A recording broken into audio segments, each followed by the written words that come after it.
Good afternoon, everybody. Welcome into Real Big Talk. I'm Rick. That's Lola. This is our show, but it's your show, too.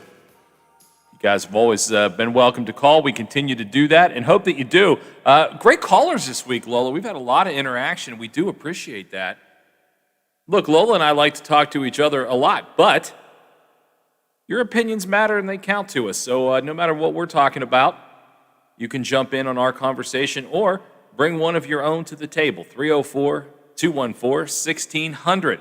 I don't know, and I got here around noon, and this was in my box, so I don't know if maybe you know anything about this, Lola, but this is from Be the Match. Have you seen this? Did you get one of these in your box yet?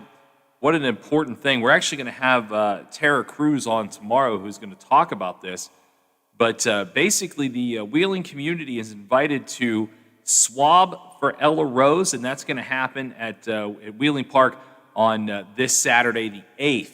A 3-year-old from our community needs a matching donor to cure her rare and life-threatening blood disorders. So there is a whole press release here, and I think this is incredibly important, and there's enough of us to do this. You know, there's enough people that could at least try and see if we can help. We'll get all the full scoop tomorrow. If any course of today, I'll probably mention this a couple times during the show today, but if you want the full breakdown or you want more information about this, you can give us a call. I'll be happy to do that. But basically, there's this 3-year-old here in Wheeling fighting a rare and life-threatening blood disease, and to read this stuff is difficult. Just not only does it make me sad, but sometimes I'm not even sure that I understand what's happening. But this is called aplastic anemia, which can be cured by a bone marrow transplant.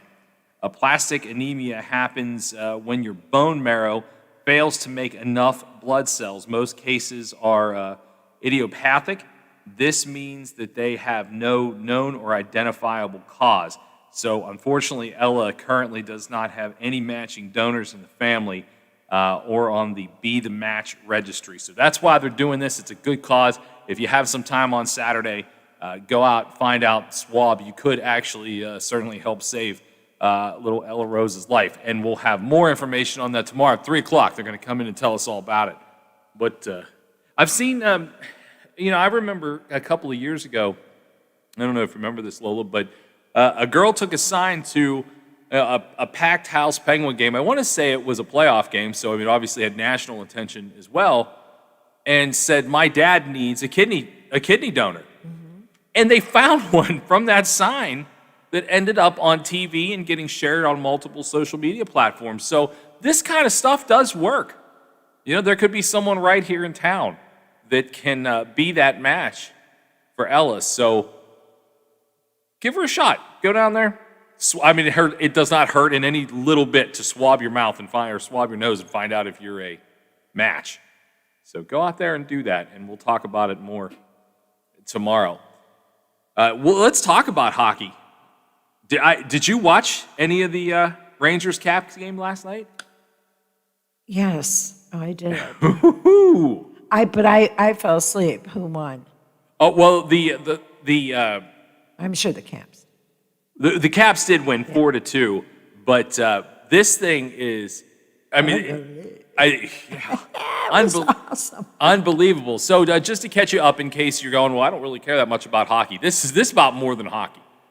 This is about sports in general and the way sports are policed or police themselves or don't get policed at all. The crux of the situation is Tom Wilson, who is a human trash can piece of garbage, and he is a dirty player. And look, sometimes dirty players are needed. This guy tries to hurt people, though. Playing dirty is one thing. Throwing a cheap shot here and there, it's hockey. Trust me, I know. Been playing hockey my whole life. I'm still dirty. I'm still a dirty player, and I know. Well, I'm old and slow, so I'm not going to do myself any favors by trying to out-finesse anybody. But instigators and things like that, they all have their place in the game, but what this guy does is different. It's blatant, and it's an attempt to hurt. Hockey is a super competitive sport, but it's also a very respectful sport. This guy doesn't have that part. So he goes out the other night and injures badly a Ranger, I mean, essentially bounces his head off the ice. I mean, he's an ugly player. So the Rangers are waiting for the league, the NHL, to suspend this guy because he has, I mean, a mile-long rap sheet as far as this goes, including a lot of incidents against the Penguins. A lot of them. So the league comes out and fines him $5,000, and that's it. And that's it. And that's actually, it's shocking and inappropriate. George Peros is the person who actually would be responsible for distributing fines and suspensions. Weirdly enough, George Peros is actually from Washington, Pennsylvania. Right? It's a weird thing. But he does not take firm enough action. In fact, in the eyes of most of the league and most people involved, other than the Capitals, he didn't take firm enough action. So the Rangers release a statement. Hey, this is, we find what the league did here inappropriate. We understand, the league makes the rules, but essentially calls out George Peros saying, he didn't do enough, and this is ridiculous, and he is unfit to serve this role. And so last night we have the face-off between these two. And much like Brad Drobot did once this season, I know I was there, 1 second in, here it comes. 3 fistfights break out at one time. The whole line, both sides of forwards in fistfights. That was 1 second in. The first period ended with 100 penalty minutes. 100! The whole game was about, I think it was 141 ultimately, something like that, 141. Side story in this, and again, I hate the Capitals more than you can imagine. I think I hate the Capitals more than I hate the Flyers, and I really hate the Flyers.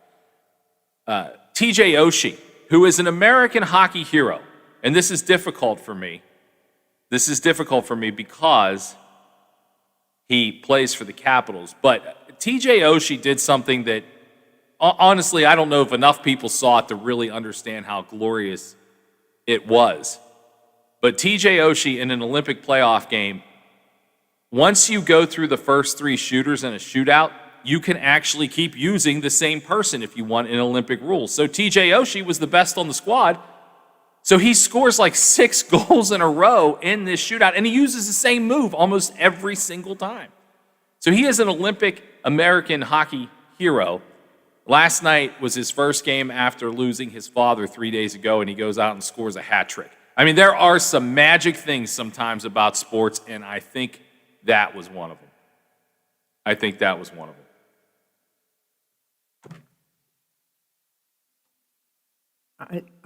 There you go. I didn't figure anybody cared. I care. I want to talk to you. I love Oshie. Yeah, I mean, it's hard. It's hard not to. What the guy did, I mean, the way he carries himself in life, and just seems to be a generally good guy. I hate that he plays for the team that I hate the most, but See, I like the Caps. no, I would. Aside from the Wings, Yeah, Caps are. yucky. I feel about the Capitals like I feel about most politicians. They all belong in Washington to me. But it was a pretty amazing story. Here is the fallout, though, from this story. The Rangers cleaned house, and they got rid of their general manager for issuing the statement, essentially at the league and George Peros. And they were now fined by the league $250,000 for putting that statement out. $250,000 to a sports franchise doesn't sound like a lot of money, but for the NHL, that's a pretty high fine. I mean, the most a player can be fined is $5,000, which you kind of laugh about that, considering on Sundays at the NFL, if your uniform isn't completely right, you get like a $25,000 fine. In the NHL, like the worst offenses are $5,000. Almost, for these guys, it's almost laughable. Like, I don't care. $5,000. I'll take him out for $5,000. So it's an interesting story, the way the NHL has to police itself. Here's where I think the byproduct of this is. The NHL is going to have to do something in the offseason and address what happened. I mean, let's face it, we have seen injustices escalate quickly on a lot of different levels for a lot of different things. This guy not getting suspended is definitely an injustice to the entire league, and the Rangers let him know. The Rangers had nothing to lose. They were eliminated from the playoffs. I mean, they could go out there and Donnybrook all night. Doesn't matter to them. But it was pretty intense. It was pretty intense. It was worth the watch. It was definitely worth the watch. So we'll see how that continues to play out. Of course, Penguins hockey continues tonight. We've got Buffalo. They're playing the Buffalo Sabres. And then there's like a week plus until the playoffs start. There's like a big chunk of time. It's like an uncomfortable amount of time. I think they did that in case there were games that had to be made up because of COVID. Yeah, I mean, honestly, even as much as COVID did hit the league quite a bit this year, everybody's kind of on the same pace. I mean, it could benefit the Penguins greatly. I mean, they got Malkin back the other night. They won one, lost one against Philadelphia. Maybe it helps with the cohesion of getting those lines back together. I don't know, but a couple more regular season games, and then we will be into the NHL playoffs. This is probably a good time to go ahead and take our first break. We got a whole list of things to talk about today. We'll take your calls too. 304-214-1600, 304-214-1600. If you heard something you want to talk about from yesterday too, I knew that there was a couple people that tried to get in as we got towards the end of the show. You're welcome to revisit some of those topics, and we'll get to new ones right here on The Watchdog. This is Bill DeFabio, your host of The Variety Show with Bill DeFabio. Heard on The Watchdog Monday, Tuesday, Thursday, and Friday. Join me from noon till 2 to talk sports, nostalgia, and hear from some of the legends of the game. You won't believe who I have on next. The Bill DeFabio Variety Show, heard on The Watchdog Monday, Tuesday, Thursday, and Friday. Tune in and get with the program. I'm Bill DeFabio. Join me for The Variety Show on The Watchdog. Hello, it's John Kozik, founder and president of TurboTrack Realty, and I buy houses as is, fast for cash. Call me today for an all-cash offer on any of your properties, and we can close within days at 614-362-2000, 362-2000. Do you own a property that's outdated and needs thousands of dollars in repairs? Great, I'll buy it. I'm a private real estate investor who can solve your real estate problems fast for cash. Do you want to sell and just be done with it? Okay, great. I buy vacant properties, boarded up houses, pre-foreclosures, and inherited properties. I also buy apartment buildings, rental portfolios, divorce homes. I even buy my tenant won't pay me the rent houses. I look forward to solving your real estate problems today. Give me a call for an all-cash offer at 614-362-2000, 614-362-2000. Washington County's largest gun show is back on Saturday and Sunday, June 19th and 20th from 9 a.m. to 4 p.m. at the Washington County Fairgrounds. Admission is $7, and kids under 12 get in free with an adult. Everyone is welcome. They offer free appraisals and have great prices on all types of firearms, modern, military, and antique. They have over 450 tables with cash buyers on site for your used guns. Visit arhsportshop.com, or you could give them a call at 724-948-3571 for more information. That's 724-948-3571 for more information. It's the Washington County Gun Show, presented by ARH Sports Shop, June 19th and... Does your dog need groomed or walked? Are you looking for a pet sitter or dog boarding options? If so, call Dirty Paws, Wheeling's newest pet care service, providing the Ohio Valley with everyone's pet care needs. Check us out on Facebook at Dirty Paws WHG or call 304-639-7754. Are you struggling to make payments due to an unexpected financial obligation or loss of income? Are you receiving calls from debt collectors? Are you feeling overwhelmed and unsure of what steps to take next? Then you need the experience and expertise of attorney Tom McIntyre and his staff to help guide you through these temporary hardships. Want to hear more about how Tom can help? Then call 877-456-4155 and receive a free copy of Tom's ebook, When Bad Things Happen to Good People. Tom's ebook covers many questions people have about bankruptcy and includes interesting stories about people who tried to avoid filing and people who have filed for bankruptcy. We think you'll be surprised to learn some interesting facts about bankruptcy. Call 877-456-4155. Over the years, you've brought opioids into your home. They helped when you were in pain, and you held on to them just in case. But holding on to opioids puts your family at risk. Learn more at www.fda.gov/drug disposal. Every weeknight at 6 p.m., join the voice of the Mountaineers, Tony Caridi, on The Watchdog. Tony informs and entertains WVU fans with the latest Mountaineer sports news. If it happens in the world of gold and blue, Tony knows about it and shares it with you. Sportsline, weeknights at 6 on The Watchdog.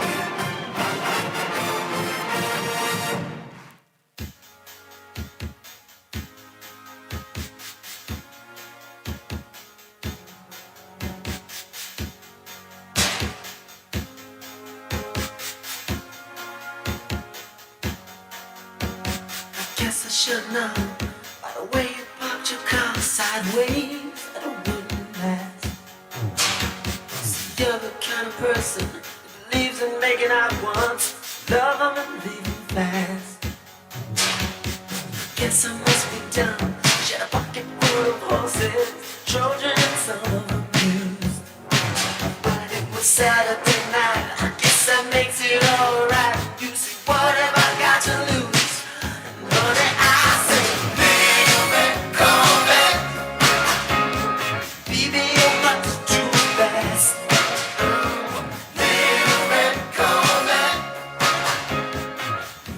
Welcome back. It's 2:27. I'm Rick. That's Lola. Your calls at 304-214-1600. You could also text us there, or you can message us. Sometimes people do that. They send me a message through through our Facebook page. Make sure you're following along on Facebook. Just look up The Watchdog. You'll see our logo. Make sure you like that page, and then you can message us directly. If you don't necessarily want to be able to jump on the air, we'll still take your comments via a message through our Facebook page. And, of course, might as well throw this out there, too, our newly redesigned website, watchdognetwork.com. You could go over there. This is something I want to mention, too, just because it just happened, and this is the perfect opportunity to mention it. I started talking about this Be the Match. That we're looking for a donor to help out a young girl here from Wheeling, Ella Rose. So we're doing a swab for Ella Rose event. Basically, what we're looking for is someone who has the matching blood and can able to have matching bone marrow to get to Ella, and there is nobody in her family that currently has that. So when we have those types of things, I mean, we're more than happy to talk about them, but you can actually get them to us in advance. If you go to our website, you could send all that information to us so we know it's coming, and we can give you longer to promote your civic opportunities for people to get involved. So keep that in mind. Watchdognetwork.com.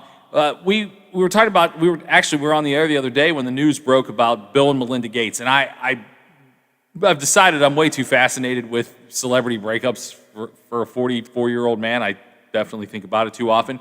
But did you see this weird nuance that's come out? And I checked Snopes because, look, you can make up anything about the wildly rich, and that's what happens. I mean, you know, look at QAnon. They make up everything. So just wild, outlandish things can be made up. So I actually checked Snopes, and if you've never looked at Snopes, Snopes.com is a place that basically debunks or verifies stories. And I use it quite often. Oh, I know you do. Some people are like, well, I don't know what that is. But it's a pretty helpful. I mean, I use it a lot too because I don't want to come in here and talk about something that's fake. So I do check. But this was kind of interesting, and when Snopes came back with undetermined, I was kind of just surprised because I thought this has to be fake. But according to Snopes, it's kind of a mixture of the truth and fake. Did you hear the latest about them, the couple? No. Apparently, Bill Gates had a prearranged agreement with Melinda that once a year he would go on a vacation getaway with his ex-girlfriend.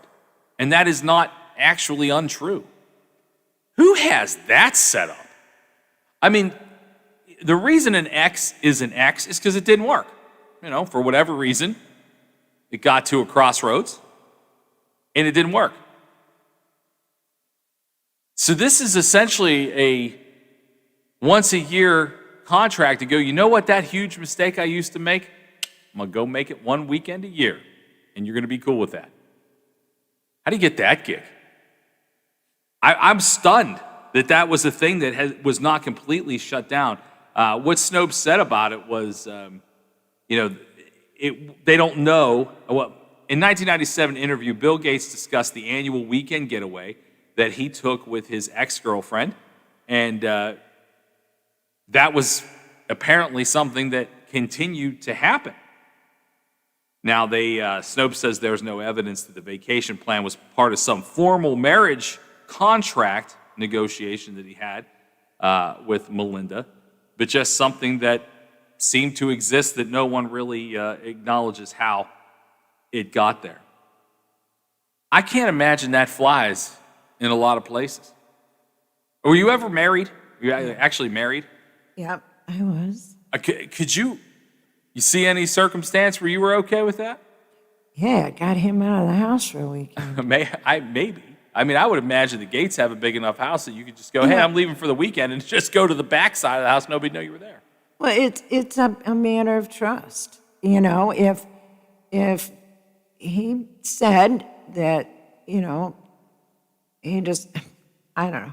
She evidently trusted him that it was not going to interfere with the rest of their life for the rest of the year, then, people do strange things. What's the difference between, at least you know where he is, who he's with, and what he's doing, as opposed to him going on to a convention and you have no clue what he's doing every night and who he's with. And we're assuming that there was sex involved. Maybe there wasn't.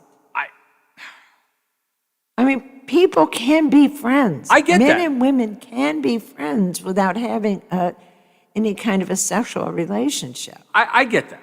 I get that. One of my oldest friend in the world is a girl. We were born 3 days apart in the same hospital, and we've maintained a friendship our whole lives. She was married, and I took her as a date to a wedding of a friend we had in common. So I get that. People can just be friends. This just seems extraordinarily odd to me. And maybe it's just because of the scale that it's on. If you guys are friends with your ex, or you don't think your significant other would have a problem with that, I'd love to hear from you. Maybe other people do this, and I'm just overlooking the fact that it's just a matter of trust. I guess I don't know.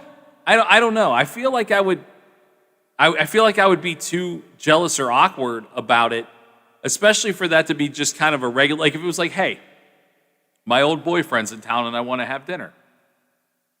Great. I don't think I would think about it. But the fact it was kind of like a yearly thing, like, hey, we're going to go on this trip and you're not coming. Like, I think people can be friends with their exes and also bring their new person into that friendship. I think that can certainly happen. I mean, I know a lot of people who co-parent incredibly well, and their new significant others blend well with the old ones to help co-parent a child, and they all sit together at games, and they can go out and take the kids out to dinner together, the four of them. I think that's awesome. And I don't know if that's more because of the kids. But I mean, I know people can do it. But I don't know. To me, this just seems like something not a lot of people would be cool with. But that is a big part of what is being said right now. I don't know, these huge mega, because this is a mega divorce, because immediately, I guess, the same day that they filed for divorce, he gave Melinda Gates $2 billion, like transferred for her to live. I mean, think about that. Think about that. Like, if I broke up with this girl once, this is just, now it makes me laugh thinking about what I just read. He gave Melinda Gates $2 billion to just like be okay and get herself started and to live off of. I dated this girl for a while, and she actually ended up moving into my house, which was an absolute disaster. And so when she was leaving, she stopped by my office to drop off my key, which was, it was difficult. And I was like, you got enough gas money, all that kind of stuff, because she lived in a different state. And she was like, yeah, I'll be fine. And I was like, well, here's $60, make sure you get there. It's what I had in my wallet. And I think about that, like Bill Gates just gave somebody $2 billion. I once gave somebody $60 and told them, good luck. I hope everything turns out okay. Boy, it's really different. It's really different how the other half lives. It's really different. We'll take this break. We'll come back. We'll get into some new stuff. We'll take your calls. It is an interesting day. We'll also get into a little more sports today. We're going to talk about Aaron Rodgers. That whole saga continues. Since Bill's not around, I feel like we can get into quite a bit of sports stuff just to make sure you're covered on all the big sports bases right here on the Watchdog. The Metro News Update is brought to you by Thomas Auto Centers, Mall Road, St. Clairsville. Get the best deal at Thomas Auto Centers. West Virginia Metro News, I'm Chris Lawrence. It's expected to be an emotional day at the Boys State High School basketball tournament this evening when Beckley takes on Morgantown at 5. That is because Beckley is going to be playing without their first man off the bench, Dwayne Richardson. He suffered a gunshot wound late Sunday night in an incident and died.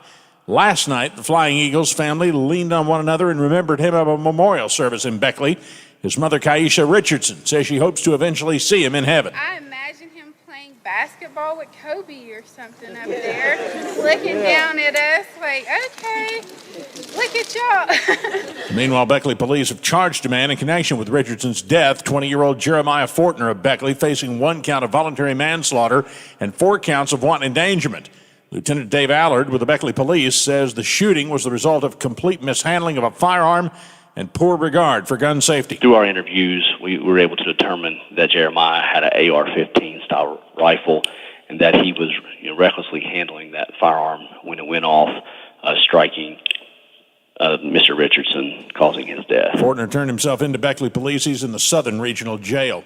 In the first game of the day at the Charleston Coliseum in the state tournament, Martinsburg defeated Cabell Midland 57-52. Full coverage of the tournament happening at WVMetroNews.com. You're listening to Metro News, the voice of West Virginia. Secretary of State Mac Warner joining Medal of Honor recipient Woody Williams this hour in Huntington in observation of the National Day of Prayer at the Cabell County Courthouse. At the Clay Center in Charleston this afternoon, Gail Manchin will be officially sworn in as the 13th federal co-chair of the Appalachian Regional Commission. Mrs. Manchin will then work with 13 governors who make up the states of the Appalachian region from North Alabama to Southern New York. From the Metro News Anchor Desk, I'm Chris Lawrence.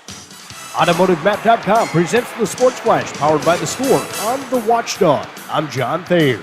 The NFL sent out a memo to teams yesterday in regards to injuries away from team facilities. This comes after Denver Broncos player Juwan James suffered a significant, potentially season-ending injury while working out at a private gym away from the club's facilities. The memo stated injuries away from club facilities are considered non-football injuries and that clubs have no contractual obligation to provide salary continuation during the year in which the injury was sustained. Injuries sustained at a club facility are considered football-related injuries and players would be entitled to significant protections. Round 1 of the Wells Fargo Championship is underway today. Download the Score app today, lightning fast sports alerts, so you never miss a thing. I'm John Thayer with the Sports Flash, powered by The Score on the Watchdog.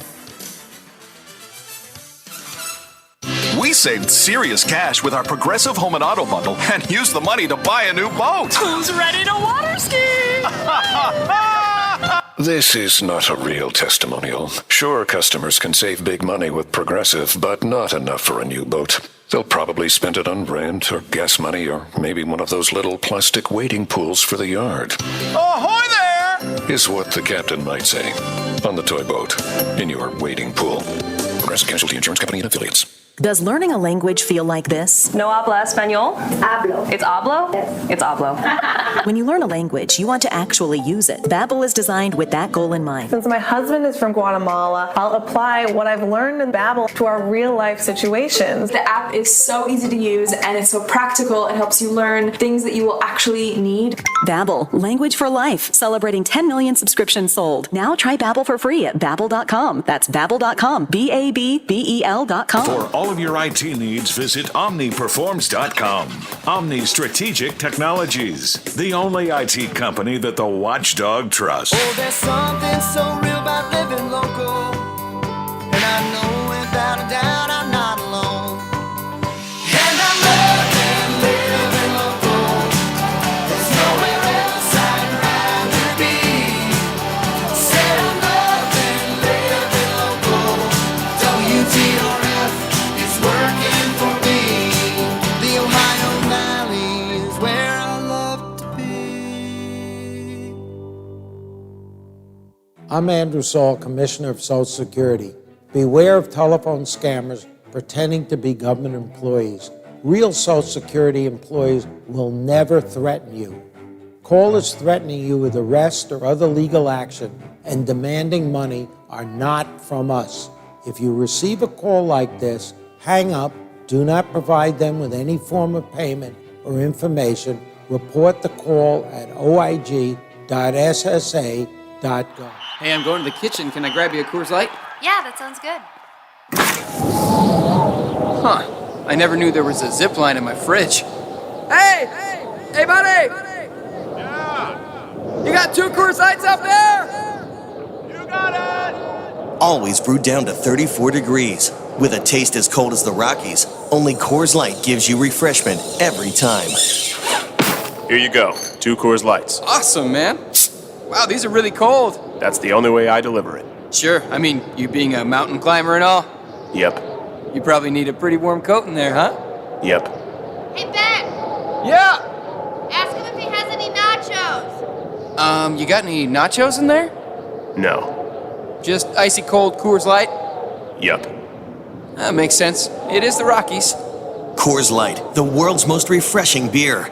Coors Brewing Company, Golden, Colorado. With great beer comes great responsibility. Are you or your loved ones facing a serious legal battle? The law office of Paul Harris wants you to know you aren't alone. Do you need someone that's not afraid to go to trial and fight for your rights? Attorney Paul Harris and his team are willing to go where most firms are not. The courtroom. With a successful track record in civil litigation, criminal defense, including tax issues and healthcare fraud, Harris Law Office will fight for their clients by offering the most aggressive representation in and out of court. Call Paul Harris at Harris Law Office for a free consultation. 304-232-5300. I'm not buying till I checked on Ford. Most of us are faced with uncertainty every day.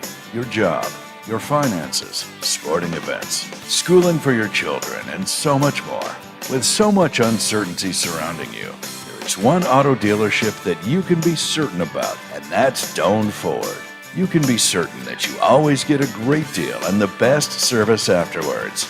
Being in business for over 50 years has given Doan Ford the reputation of being a strong, reliable dealership. Be certain. Choose Doan Ford. Online at DoanFord.com. I'm not buying till I checked on Ford.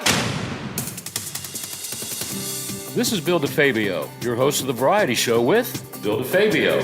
Heard on the Watchdog Monday, Tuesday, Thursday, and Friday. Join me from noon till 2 to talk sports, nostalgia, and hear from some of the legends of the game. You won't believe who I have on next. The Bill DeFabio Variety Show, heard on the Watchdog Monday, Tuesday, Thursday, and Friday. Tune in and get with the program. I'm Bill DeFabio. Join me for the Variety Show on the Watchdog.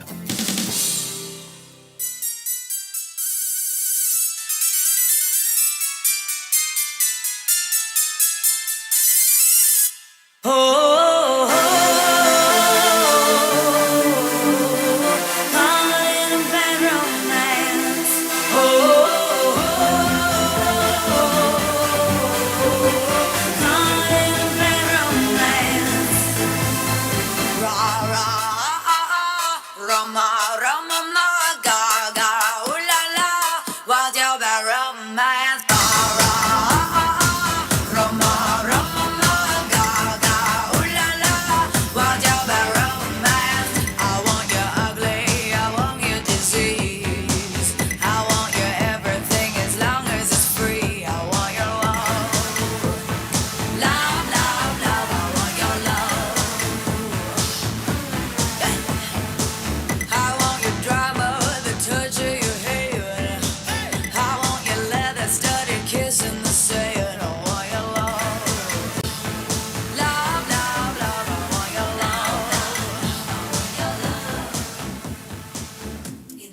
Welcome back. I'm Rick, that's Lola. You hear Lady Gaga, of course, every once in a while. People see her around town, riding her bike up and down the trail along the water. And did you see the other day that they found the people that kidnapped her dog? There were like 5 people involved with that and shot her dog walker. Yeah, and 2 teenagers, and the girlfriend of one of the parents, I don't know, is the one who turned the dogs in for the reward. Well, it turns out it was all one big plan anyway. Yeah. So, and by the way, at that time, people were reporting seeing her on the bike trail. She was actually in Italy. Oh, so it was not her. No, Well, I know, I remember when I first moved back to West Virginia when I left North Carolina, so this would have been 2016. There was like a picture of her shopping at Kroger. Yeah. And that was like legit, like that actually happened. So she does come around here every once in a while. And her grandmother lives, just down Route 2 a little bit from here. So, yeah, that's, I think that's cool. I mean, not that I know anybody of the celebrity caliber of Lady Gaga, but I know enough people that have done either music or sports well enough to be well paid and live in different cities. And most of the people I know still like to come back to where they're from, but don't stay very often. For Lady Gaga to come to Wheeling every now and then, I think is pretty cool. I mean, certainly Brad Paisley, really. West Virginians, even though Lady Gaga and I guess not traditionally a West Virginian, but certainly enough ties to still come back here. And Brad Paisley, very much a West Virginian, and still to do that. I saw you announced a big tour, Brad Paisley, and it's nothing that's terribly close to here. I mean, there's one in Ohio. I don't think it's in Columbus though. I think it's somewhere else. But good to see that people are getting out there and back on tour. This is some breaking news. Like I said, we'll probably talk a little bit more about sports than we usually do, just based on the fact that Bill's not here to fill up your sports need.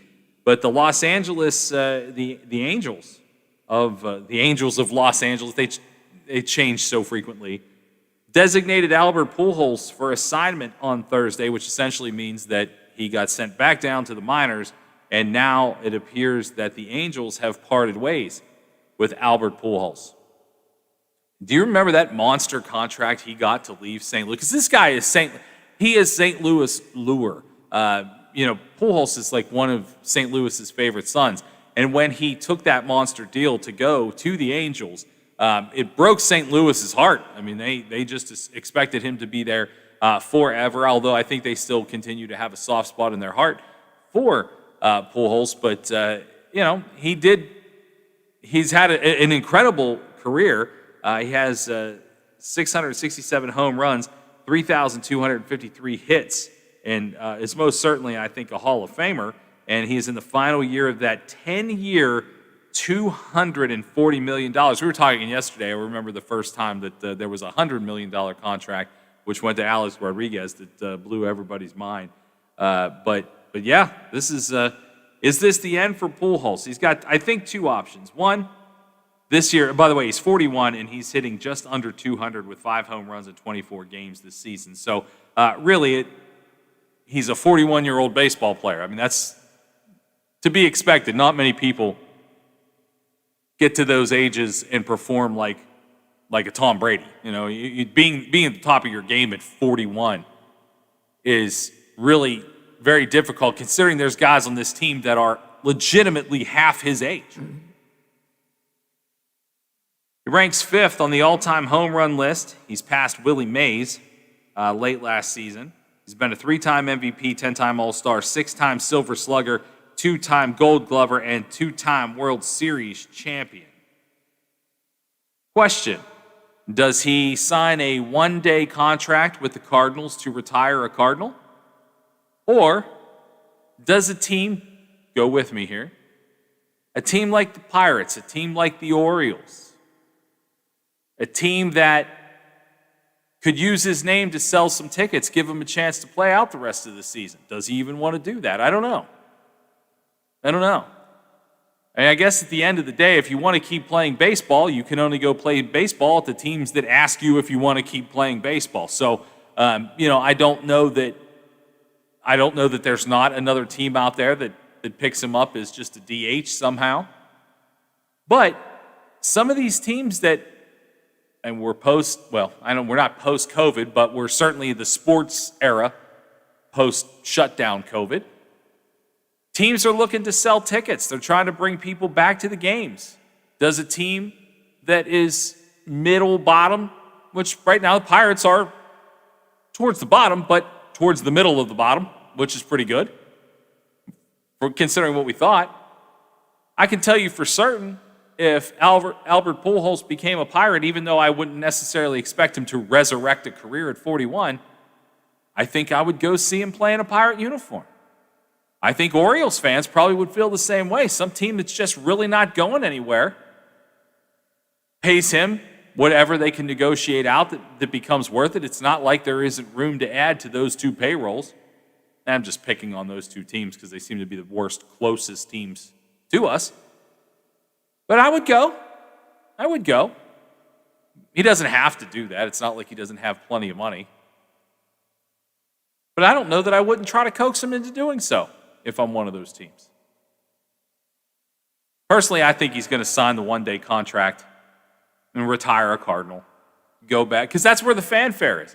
You don't need money, but if you want to stay relevant, because a lot of players in any sport, they want to stay relevant. They want, hey, this is Albert Pujols, and come on down to Sullivan Ford and check out all the great deals. And then he gets a free Sullivan Ford, and that's what he does. That's what he does. So, I think there's probably not necessarily a need for him to do those things, but I think a lot of these players find themselves a need to stay relevant, to be still in a spotlight of some sort, even if they're not playing. Life after sports, especially after you spend 20 years playing a sport, it's not an easy adjustment. I think he goes back to St. Louis, signs the one-day contract. Is St. Louis even offering that? I mean, if he, I don't care, the fans might still like him, but, if he left St. Louis with a bad taste in their mouth, why would you be kind and say, yeah, come on, we'll give you one-day contract. That way you can, get all the, I don't know. I'm bitchy enough to say, no, I wouldn't give it to him. Well, that's a good question. I think for the fact that he brought World Series championships to St. Louis, he was one of their most beloved players. And I think for the Cardinals organization, because St. Louis is a baseball city. Yeah. It's a baseball city. You can make arguments for, our city's a baseball city. St. Louis is a baseball city first. Remember, St. Louis had a football team that was really only good at a few points in its tenure, and now they live in Los Angeles. So football was taken from St. Louis. The Blues are consistently making, well, at least for a long time, consistent. I think they made it, was it 30 years? It was like crazy, the streak that St. Louis went on for making the playoffs, but really never won a Stanley Cup until 2 seasons ago. World championships for baseball are the only things that city has celebrated sports-wise in a long time. So I do think there is a possibility that St. Louis, if this is what he wants to do, allows him to do that. Now, I would imagine that offer's probably a limited time offer if it comes.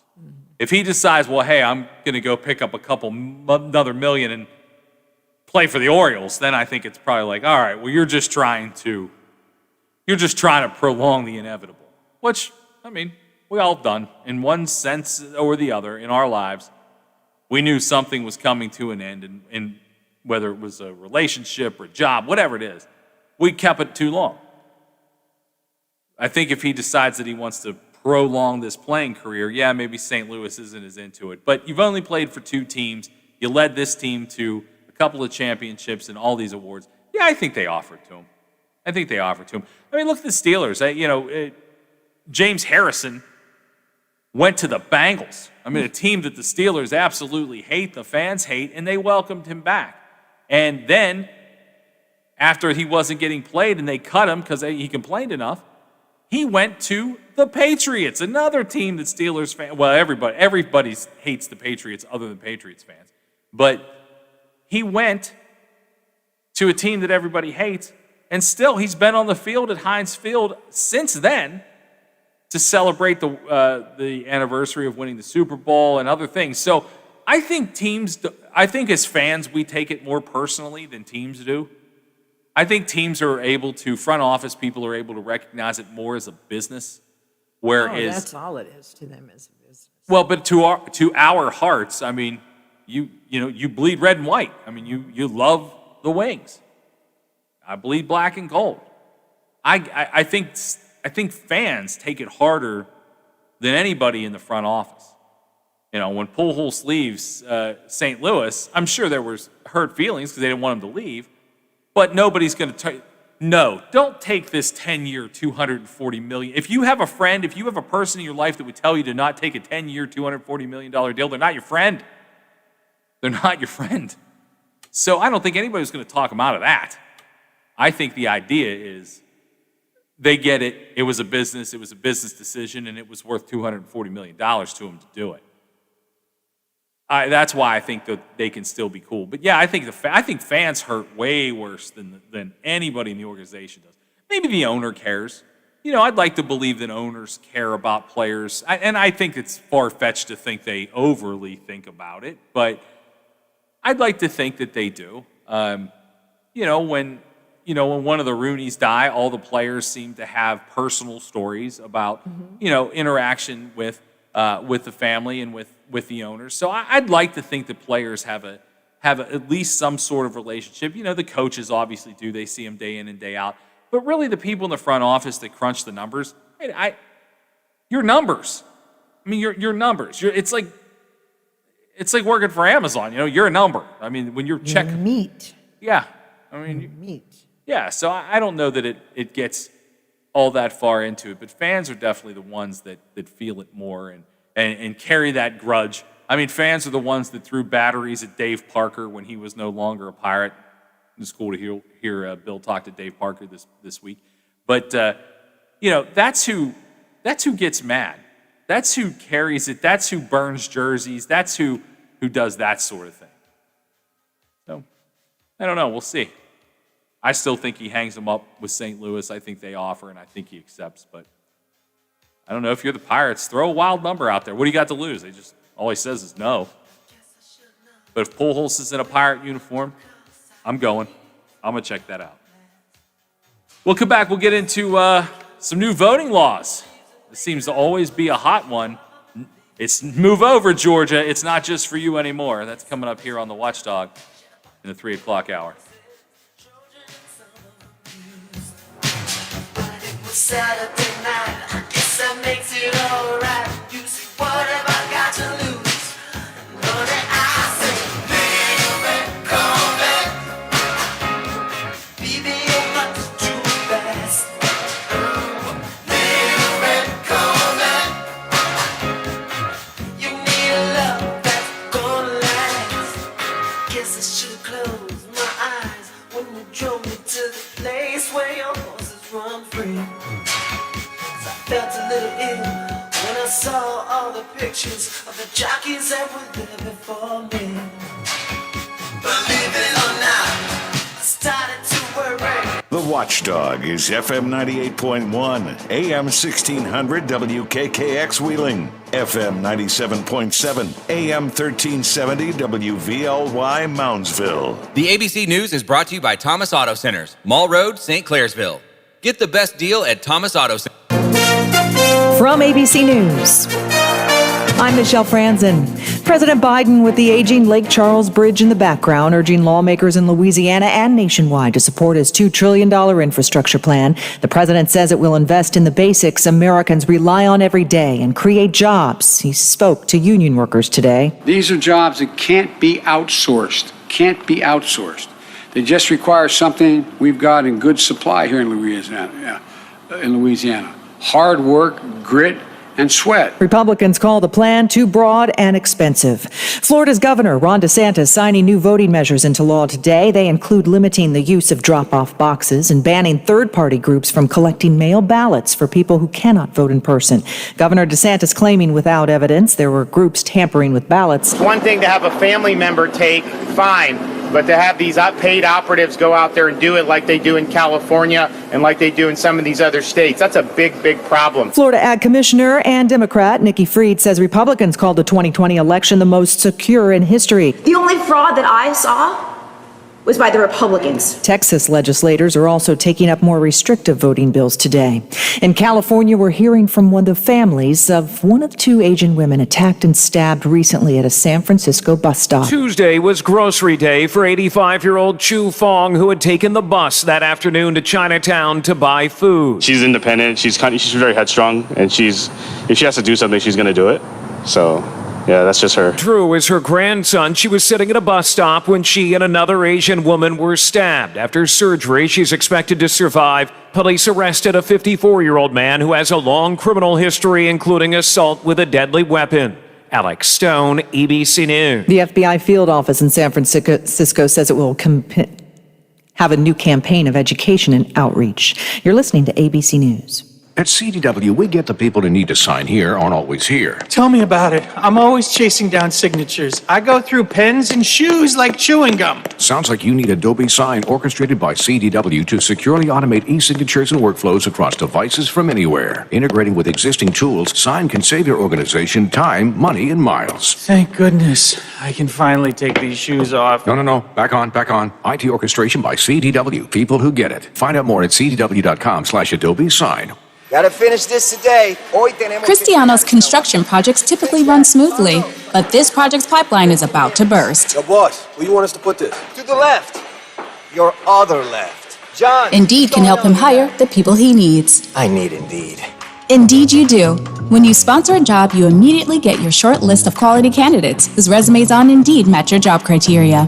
Visit Indeed.com/credit and get $75 towards your first sponsored job. Terms and conditions apply.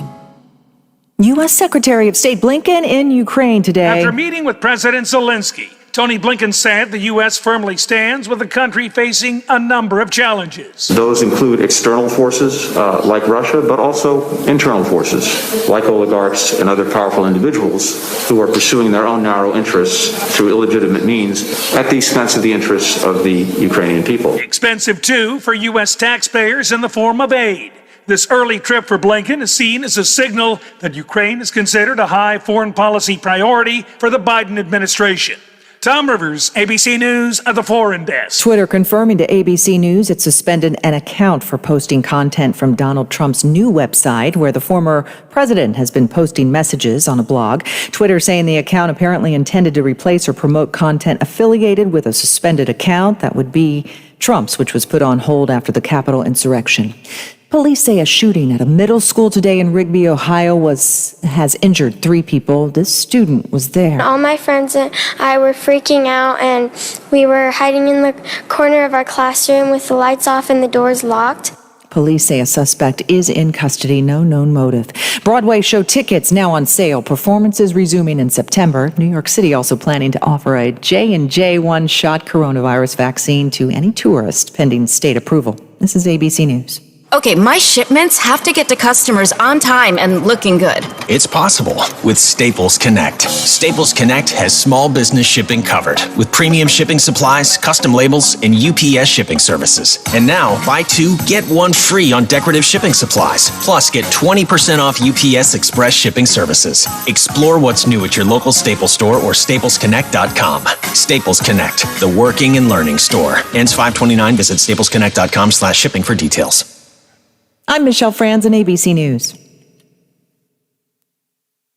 This is ONS. Some business owners say enhanced unemployment benefits during the pandemic are keeping people on the sidelines instead of returning to the workplace. Roxanne Elias with affiliate station WTOL-TV in Toledo reports. Theodore Foreman works for Ohio Means Jobs. We got a whole societal reconstruction going on right now, and nobody has a clear answer, so we're just trying to just work through it. He says the organization is trying to match workers with businesses who may be collecting more money than what they made while working pre-pandemic. Jennifer Hurst is a co-owner of Sunrise Skillet. Unemployment is giving all this extra money. We haven't really seen a drive of employees that want to work. Factors include lack of health or childcare. I'm Roxanne Elias. And Columbus City Schools, the state's largest school district, unveiled plans for what fall classes will look like, but teachers are saying they need to be able to provide more input. Olivia Eugenio with affiliate WBNS-TV in Columbus has more. Students will be in class 5 days a week, but will need to wear masks and will also have dividers on desks. Fall sports will be back on, as well as a full set of extracurricular activities will be available for students, including arts programs such as music, band, and theater. Students will just need specific PPEs. The president of the Columbus Education Association says they were shown very little of the district's fall plan before Wednesday night. Olivia Eugenio in Columbus. And I'm Daniel Barnett on the Ohio News Network. Now, during the Jim Robinson Ford Lincoln Toyota Pre-Owned Super Sale, select from over 80 vehicles in stock starting under $5,000. Most are local trades, many with one owner. Hurry to Jim Robinson at the Highlands, home of lifetime powertrain protection. Now, during the Jim Robinson Ford Lincoln Toyota Pre-Owned Super Sale, select from over 80 vehicles in stock starting under $5,000. Most are local trades, many with one owner. Hurry to Jim. Oh, there's something so real about living local, and I know without a doubt I'm not alone. And I love living local. There's nowhere else I'd rather be. Said I love living local. WTRF is working for me. The Ohio Valley is where I love to be. I'm Andrew Saul, Commissioner of Social Security. Beware of telephone scammers pretending to be government employees. Real Social Security employees will never threaten you. Callers threatening you with arrest or other legal action and demanding money are not from us. If you receive a call like this, hang up, do not provide them with any form of payment or information. Report the call at oig.ssa.gov. Stand by. You're back to live and local programming in moments on The Watchdog. Hello, everyone. From The Watchdog, I'm the Storm Tracker, Darnell Foster, with a look at your local weather forecast for your Thursday. Look for a mix of clouds and sunshine for the majority of the day, with temperatures in the mid to upper 60s. Going to fall back to about 49 for the overnight low.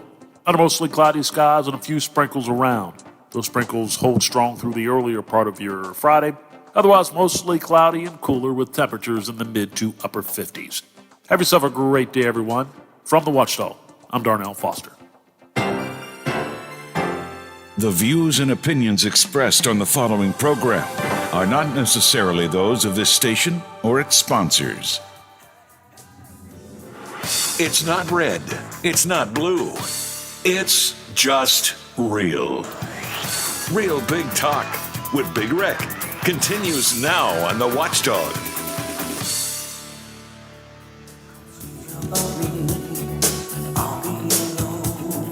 Dancing, you know it, baby. Tell me your troubles and doubts. Giving everything inside and out. And love is strange, so real in the dark. Think of the tender things that we were working on. Slow change may pull us apart. When the light gets in your heart, baby, don't you forget about me. Don't you forget about me.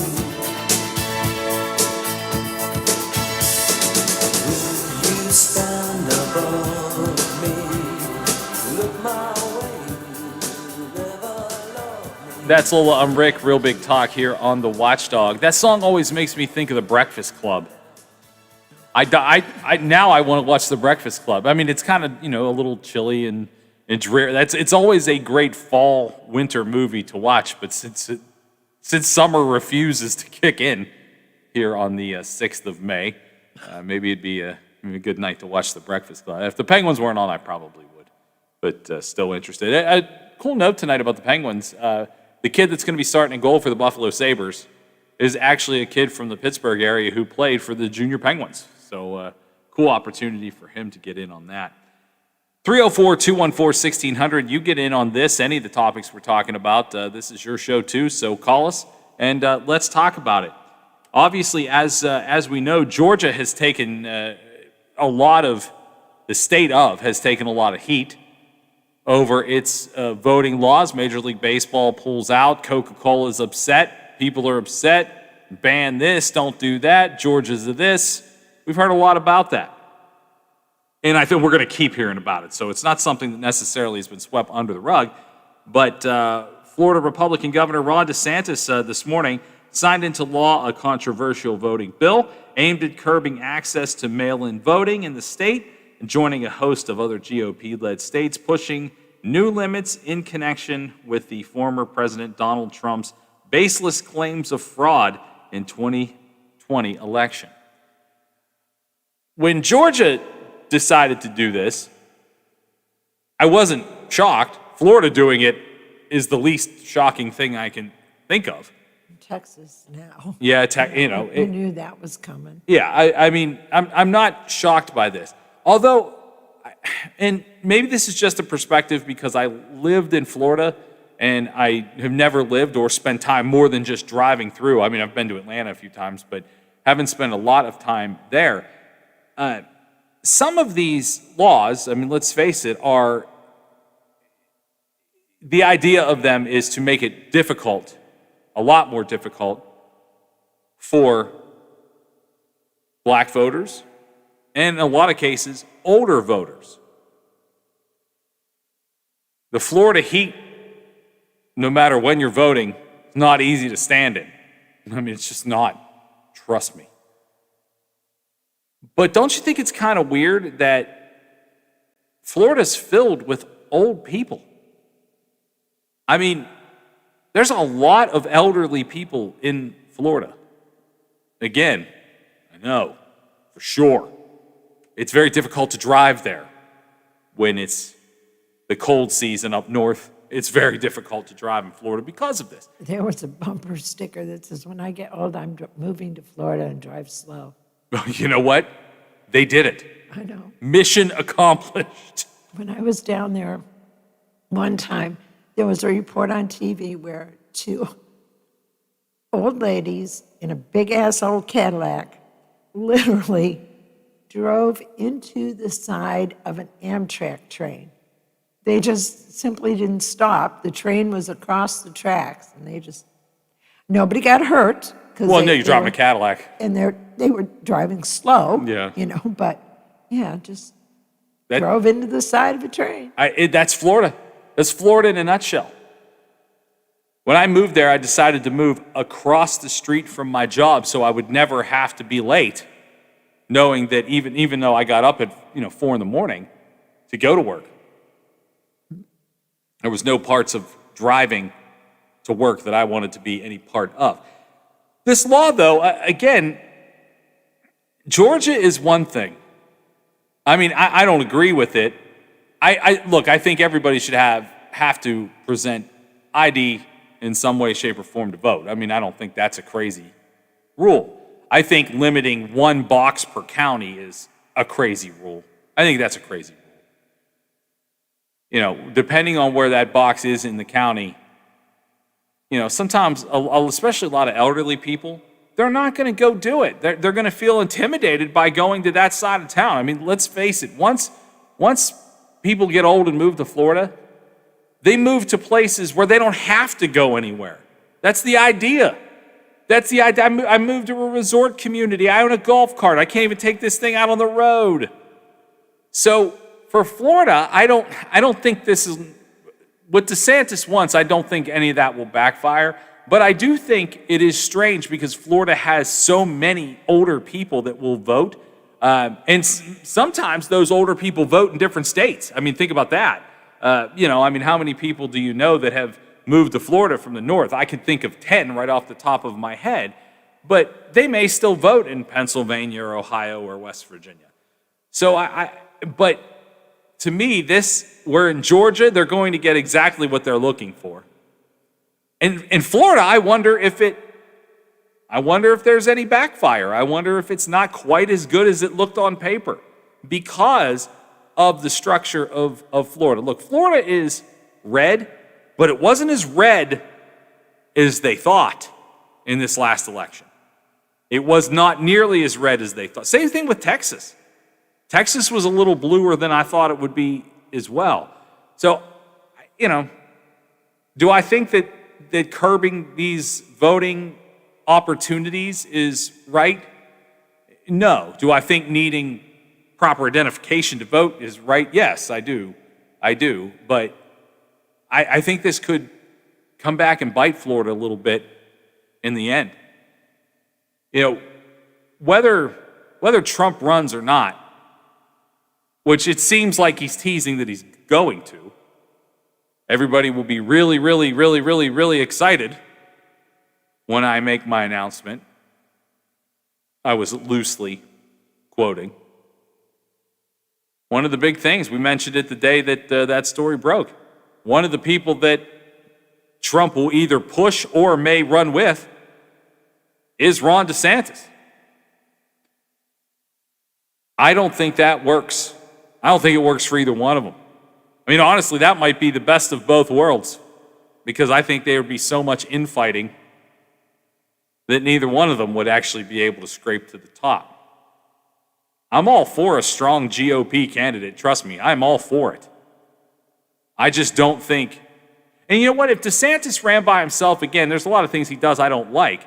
I actually think he has a better shot of becoming president than he does of becoming vice president with Trump. Does that make any sense? Yeah. But he's going to get through the primary, and nobody's going to get through the primary. Probably not.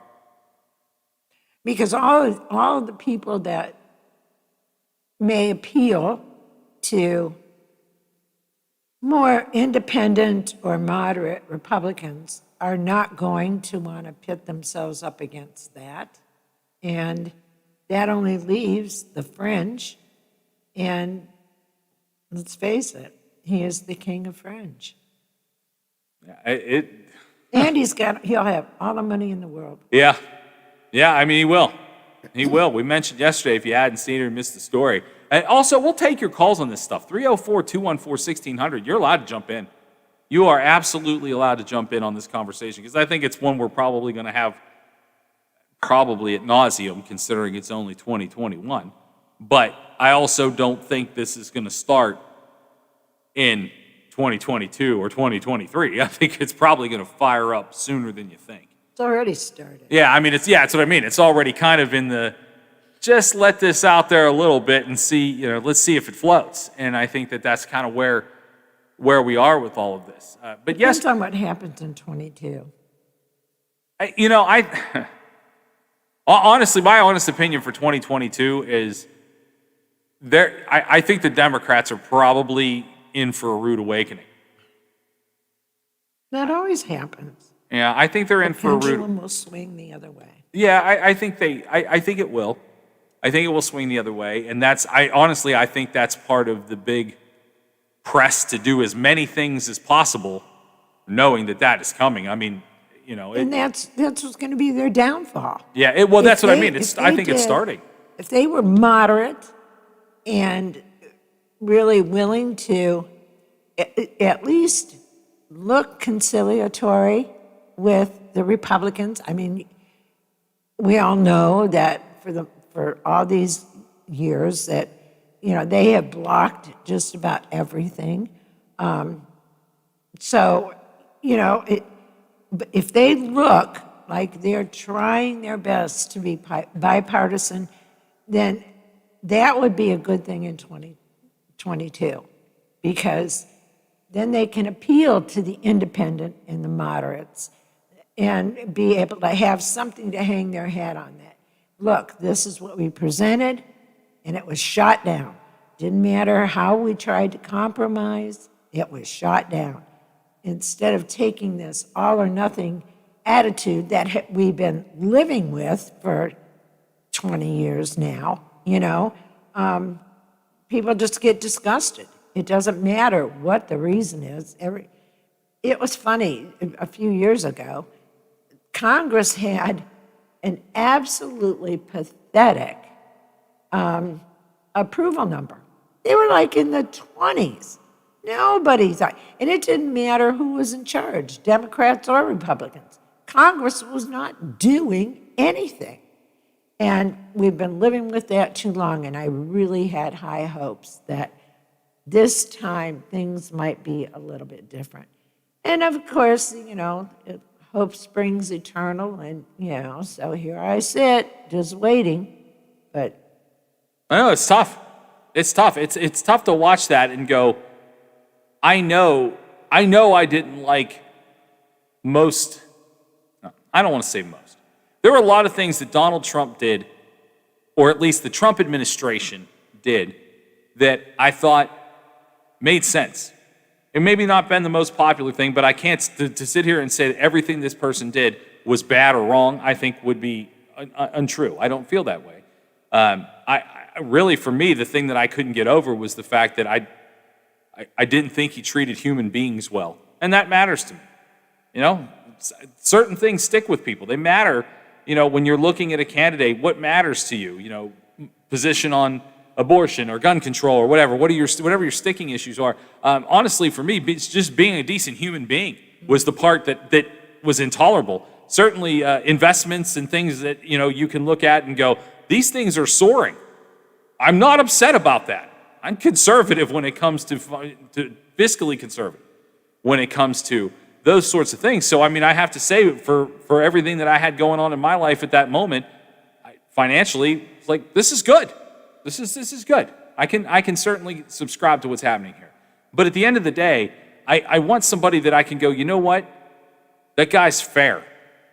And I just didn't feel like he was a fair human, which is why I have the problem that I have. And honestly, as much as it wasn't Biden that I wanted, it was the idea that I think he's a fair human. Mm-hmm. And he's screwing that up for me too. I think by the time we get to 2022, and we are looking at how the pendulum swings, I think we're going to see the power side back to the Republicans. And then I think DeSantis, if Trump doesn't run, I think DeSantis has, if Trump doesn't run, I think DeSantis has the attention of all the people that would matter and certainly going to have all the opportunity, I think, to be first in that race. We got a phone call back there? Yep, that's Dan. Hey, Dan, what are you thinking? Hello? Hey, buddy, you there? Hey, I'm setting up WrestleMania for 2024. It's going to be Ben Carson president and Donald Trump vice president, okay? And I'm sick and tired of hearing people say it's not fair what Donald Trump's doing. You know what fair is? Fair is where you take your apple pie and try to get a blue ribbon. The three people that you have in your life that's the most important are your banker, your attorney, and your accountant, okay? Are you listening? Yeah, no, I'm letting you go. And I'm sick. We live in a society of victims. Everybody's a victim of something. If you gave people, what happened? We gave people a wheelbarrow full of gold, and now they can't go back to work because they got nobody to push them. I saw a sign today on my way to my therapy in Pittsburgh. It said, 2001, no toilet paper. 2021, no employees. Yeah, there's coming up here in a minute, actually, Dan, our next topic, I'm going to discuss some of the things that I saw as far as people giving incentives for people going back to work. I'm losing my mind because, the whites are saying that, the African Americans have the break. The African Americans say the whites have the breaks. Everybody's we live in a society where nobody can get along. Everybody just is on social media putting all this crazy stuff out there. And I was just being a bag wrestler for a minute. But you know what? I mean, it's horrible to bring a child up nowadays the way this world is going. It is. It is. It's sad. It's tough. I mean, again, I don't, not being a parent myself, but certainly have so much invested into some young kids in my life that I just love so much. And I think about that all the time. I don't envy their parents trying to guide them through what is happening in the world right now and how the world is going to keep changing. It's changing quicker than it ever changed, Dan. You got a couple of years on me. I know you a little bit. It used to, well, sorry to interrupt you. It used to be where you got the news at 6:30 at night and 6 o'clock. Now you got news 24 hours a day, and these kids are off school and they are just polluted with things that a 6, 8, 10-year-old kid shouldn't know. Yeah, I agree. It's difficult, and here's the biggest problem: the 24-hour news cycle. I'll just give you my own personal example. For me, the first time I really absorbed the 24-hour news cycle was on 9/11. When I was in college, I was finishing up college. I was sitting there with my friends, and we had one TV that was on nothing but 24/7 news, and we had another TV that honestly we played video games on while we watched the news and drank beer. And so that was the first time that I really had absorbed the 24-hour news cycle. But what we didn't have then, and this is really, I think, the difference from what it was in 2001 to what it is now, is the influencing of people who also watch that 24-hour news cycle. Whether you want to point the finger at LeBron James for putting his 2 cents in on something, or point the finger at Donald Trump for his 2 cents on something, we now have kids that are living in this 24-hour news cycle. We're all living in it, but kids that are impressionable are living in this 24-hour news cycle, but they're also getting in that cycle. They're getting the influence of people they like because they like their clothing style, they like their basketball team, whatever it is, they like their music, and those people are now influencing their fans. That changes, to me, that's what changed the game. It's the 24-hour news cycle changed things, but now the idea that, I look at Tucker Carlson as the perfect example. Right now, Tucker Carlson keeps going on these crazy rants about how the vaccine is bad. Now, there's plenty of data saying the vaccine is good. In fact, there's overwhelming data saying the vaccine works. And the people that refuse to take the vaccine are pointed, I watch Tucker every night, and Tucker says this is bad, so I'm not doing it. The 24-hour news cycle is one thing, but the influencing is, I think, the bigger part of it. You know what the biggest problem with this country is? The 60s to the 70-year-olds, not all of them, but those are the people that were protesting as children that we're going to get, the man is bad, and we're going to do this, and we're going to do that. Now they're the man in Congress, and they're the ones making the decisions that affect everyone else that they didn't want affecting them when they were 20-year-olds. Now the kids, huh? I was to say that I understand what you're saying there. That's true. The people that are making the laws now and the people that are part of that were people that were standing up for something back in the day. A lot of them were, at least. Sure. I mean, these guys nowadays, once they get to Congress or Senate, they forget everybody now they're up on the mountain. They forget about everybody in the valley that got them there. Well, I think that's the unfortunate truth of a lot of this, Dan. I really do. But we're getting ready to go to the break, pal. So be careful coming home. I just love listening to you and Lola. Well, thank you. We love that you call, and we appreciate it. And we'll talk to you soon. Thank you. Thanks, pal. I really do think it's the influencing more so than the news cycle. News has always been there. We talked about, the Vietnam War was war for TV. But it was only at certain times. But it was also dictated how it was going to be shown. Now you have multiple networks showing multiple skews of actual stories. And that's where, again, the influencing of people, of honestly, the influence of dollars. It's, how many people are pumping dollars into CNN or Fox News or Newsmax or whatever. I think that's the bigger part of it. I agree about the influencers. I watched something yesterday on TV that showed those talking heads on Fox just spewing out misinformation about everything, about policies, about vaccine, all that kind of stuff. And, and people hear that. Then it showed the poor schmucks that had to go back the next day, not the ones that said it, but say an anchor, had to go back and correct what they had said. And I thought, yeah, but who listens to them? No, it's the people that listen to Fox and Friends and all these other things. And I'm so tired of this politics of fear. Yesterday on Metro News, they had an interview with the Secretary of the Treasury. And he's going on and on and on about how the White House's new policy is to stop banks from giving big loans to fossil fuel industry.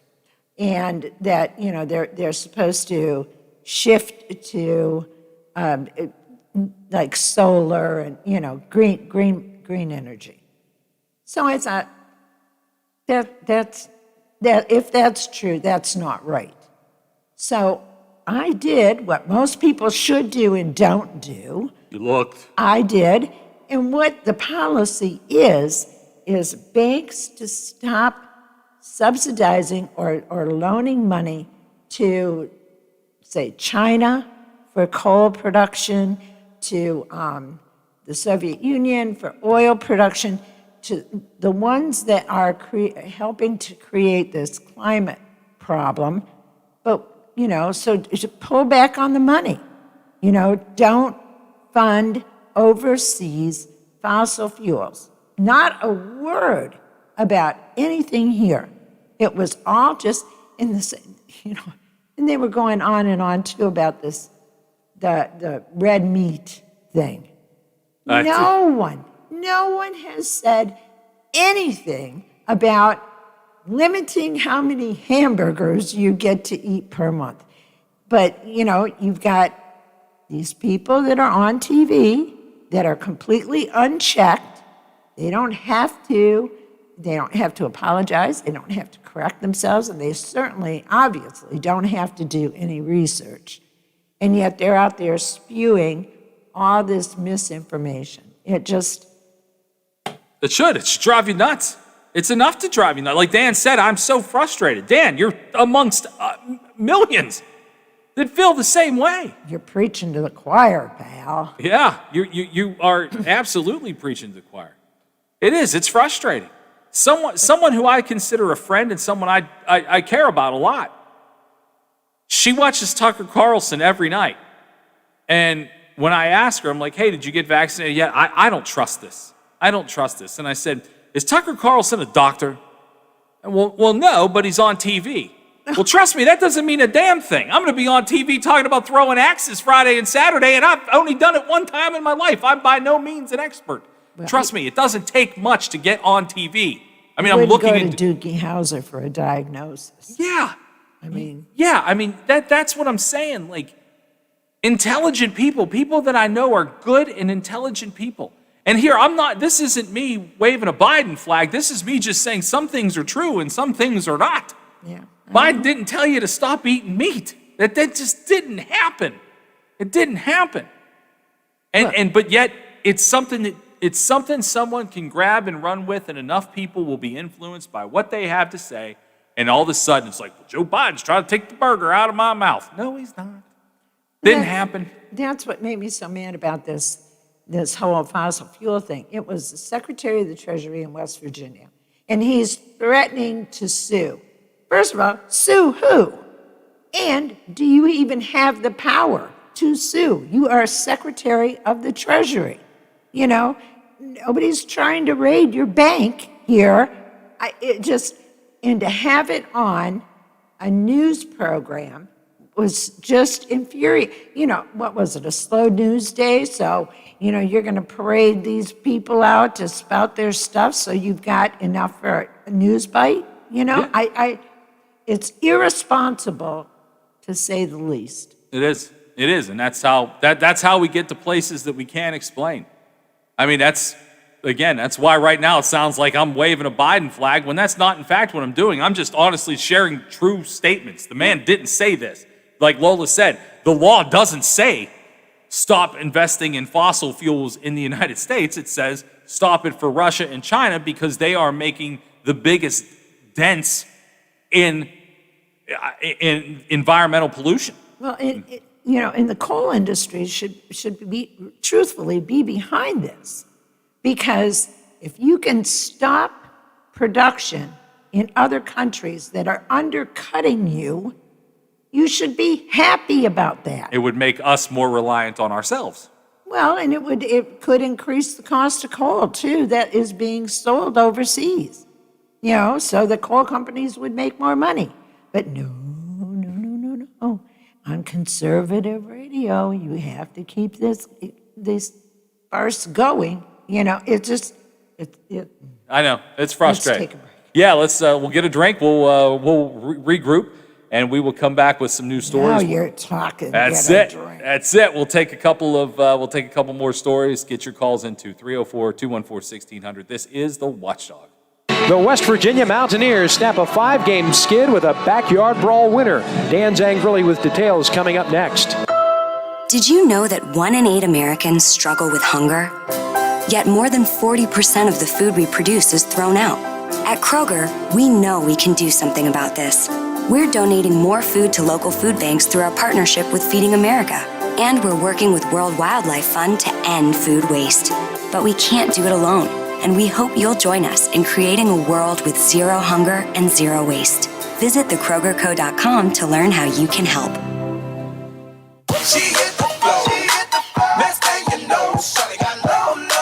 Love getting prices that are lower than low on backyard favorites like grill-ready hamburgers and fresh-picked strawberries? Then shop at Kroger. We give you more ways to save on the fresh you love with tools like the Kroger app, where you can find personalized coupons on top of weekly sales. Plus, rewards like fuel points, giving you prices that are lower than the everyday low. Kroger, fresh for everyone. Well, Ernie Galuski, West Virginia was coming in on a 5-game losing streak. The Pitt Panthers, a top 25 team, number 16 in the country.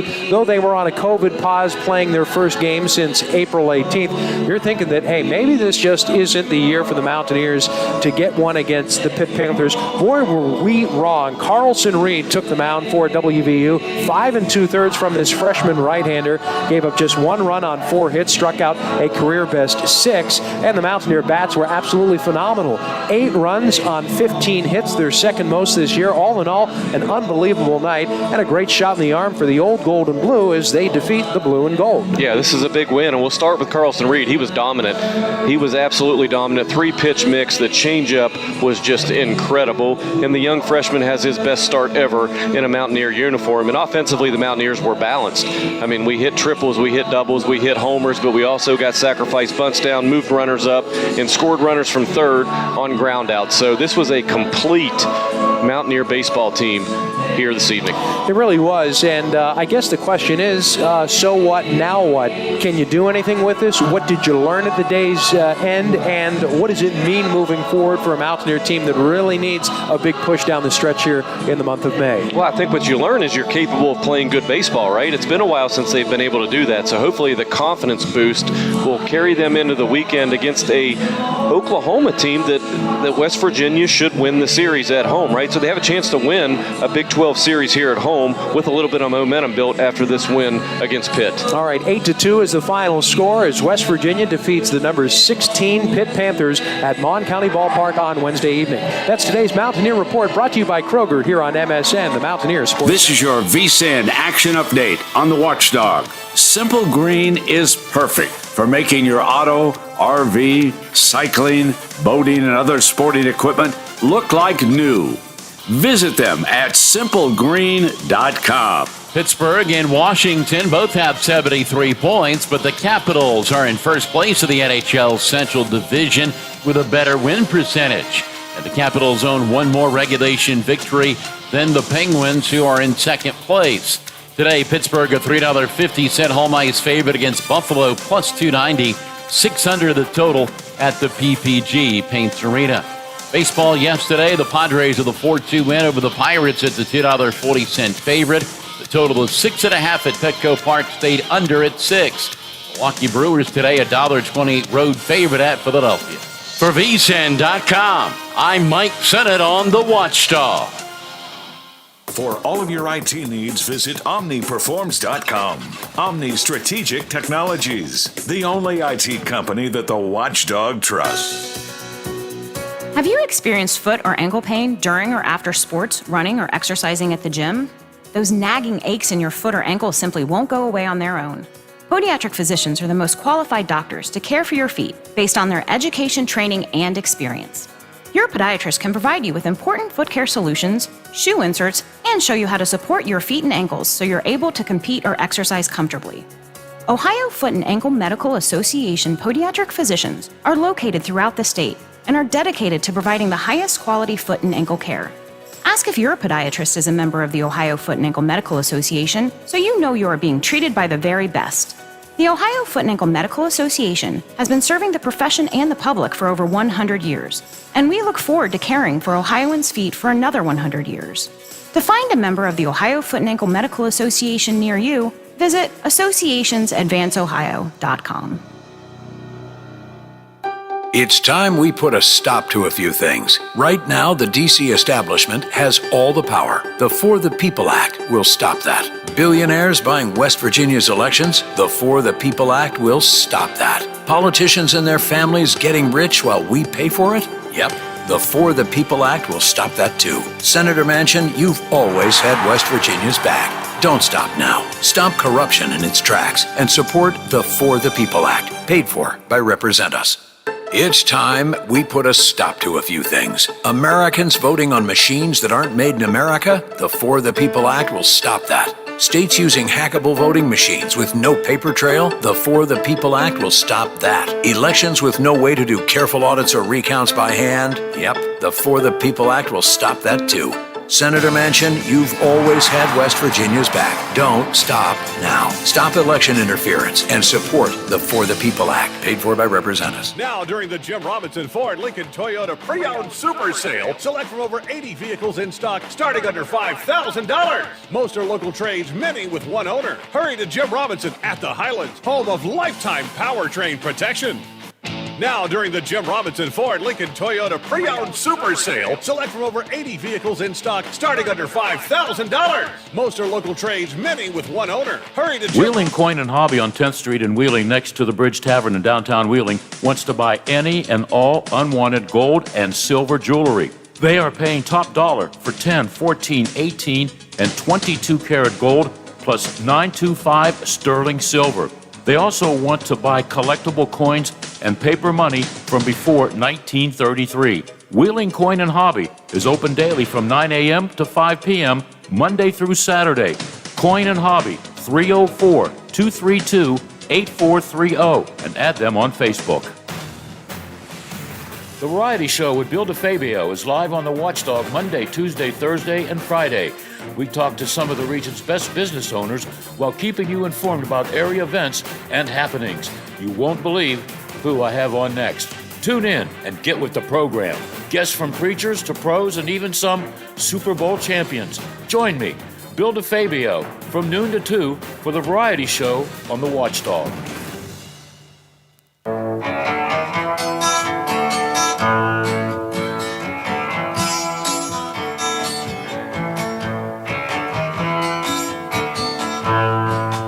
Wash away my troubles, wash away my pain, with the rain and Shambhala.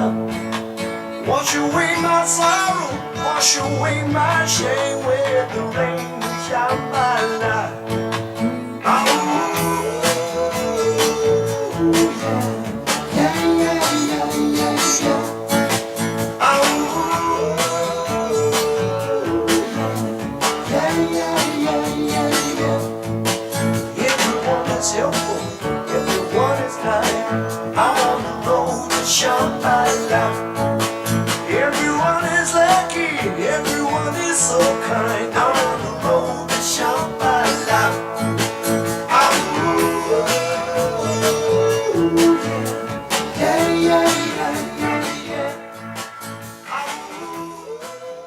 Welcome back. It's 3:45. I'm Big Rick. Lola is here, and I wanted to mention this to everybody again. Tomorrow, we're going to have the lady on that's going to be able to help us. That will be Tara Cruz.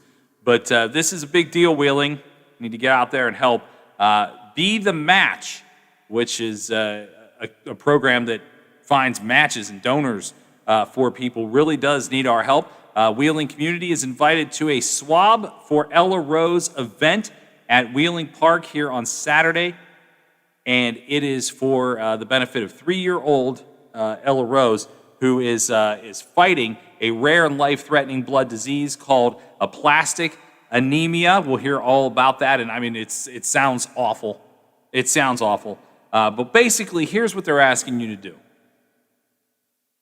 Just drive through. It's going to be really easy. Be the Match is inviting residents of Wheeling and the surrounding communities to a drive-through, no-touch swabbing event. Individuals 18 to 44 years old are encouraged to attend the drive-through where you don't even have to get out of your car. And basically, it's painless. It's on the inner cheek. There is nothing to this, and you could help save Ella Rose's life. So we'll have more on that tomorrow at 3 o'clock. And now we will talk to Bob from WTRF. We'll find out what they've got cooking today for us at 5 o'clock in the big stories. Bob, what's happening? All right, we've got some sad news out of Marshall County. Late yesterday, a 2-year-old girl wandered away from her home, was found in Big Wheeling Creek a little bit later, and taken to Wheeling Hospital, passed away later that day.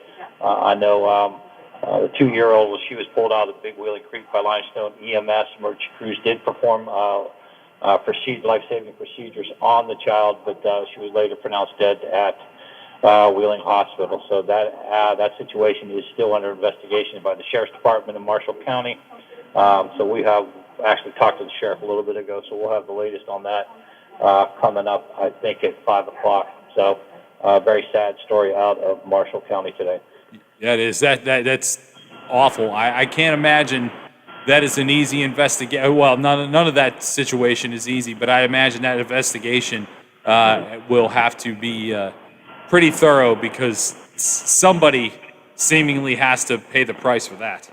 We know the Sheriff's Department is investigating, and we'll have the latest once they get that to us. So we've got that. The other thing we're covering today, U.S. Senator Sherrod Brown stopped in Steubenville today. He's meeting with workers in local restaurants to talk about the Paycheck Protection Program, touting how it actually helped particular restaurants in the Steubenville area, particularly Scaffidi's restaurant there on the hill in Steubenville. So we had a one-on-one with the senator today, so we will have much more with him tonight as well. So Senator Brown making the stop in the Ohio Valley on dealing with the pandemic and the economic situation involved. All right, Bob. Well, we certainly look forward to more details on these stories and more coming up here at 5 on WTRF, and we'll talk to you tomorrow at 3:45. All right, guys. Guys, take it easy. Thanks, Bob. You too. Boy, what an awful story. I saw that story last night. I can't. That's why we don't talk about stuff like that. I can't do it. I get mad that I get accusatory. I just say whatever the hell I want because it upsets me so much. And I know that's not fair. When there's actual information released about it, then I can spout off about it. But until then, I can't say anything because it just upsets my heart to think about stories like that one. So no more talk of that until there's actual information, or maybe no talk of it at all, because I can't do it. I did want to talk about this though, and I did see it on WTRF, and Dan kind of alluded to it earlier when he called. We've talked about it quite a bit about the worker shortage and how difficult it is. Yesterday we talked quite a bit about Montana.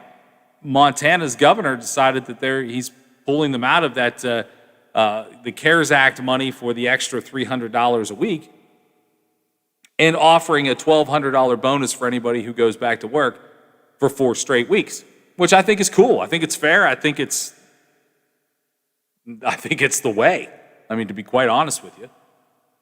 I only could read the story that was published. I don't know every little nuance about the rules that they've created or the law or however it looks, but To me, I think it's the way. Encourage people to go back to work.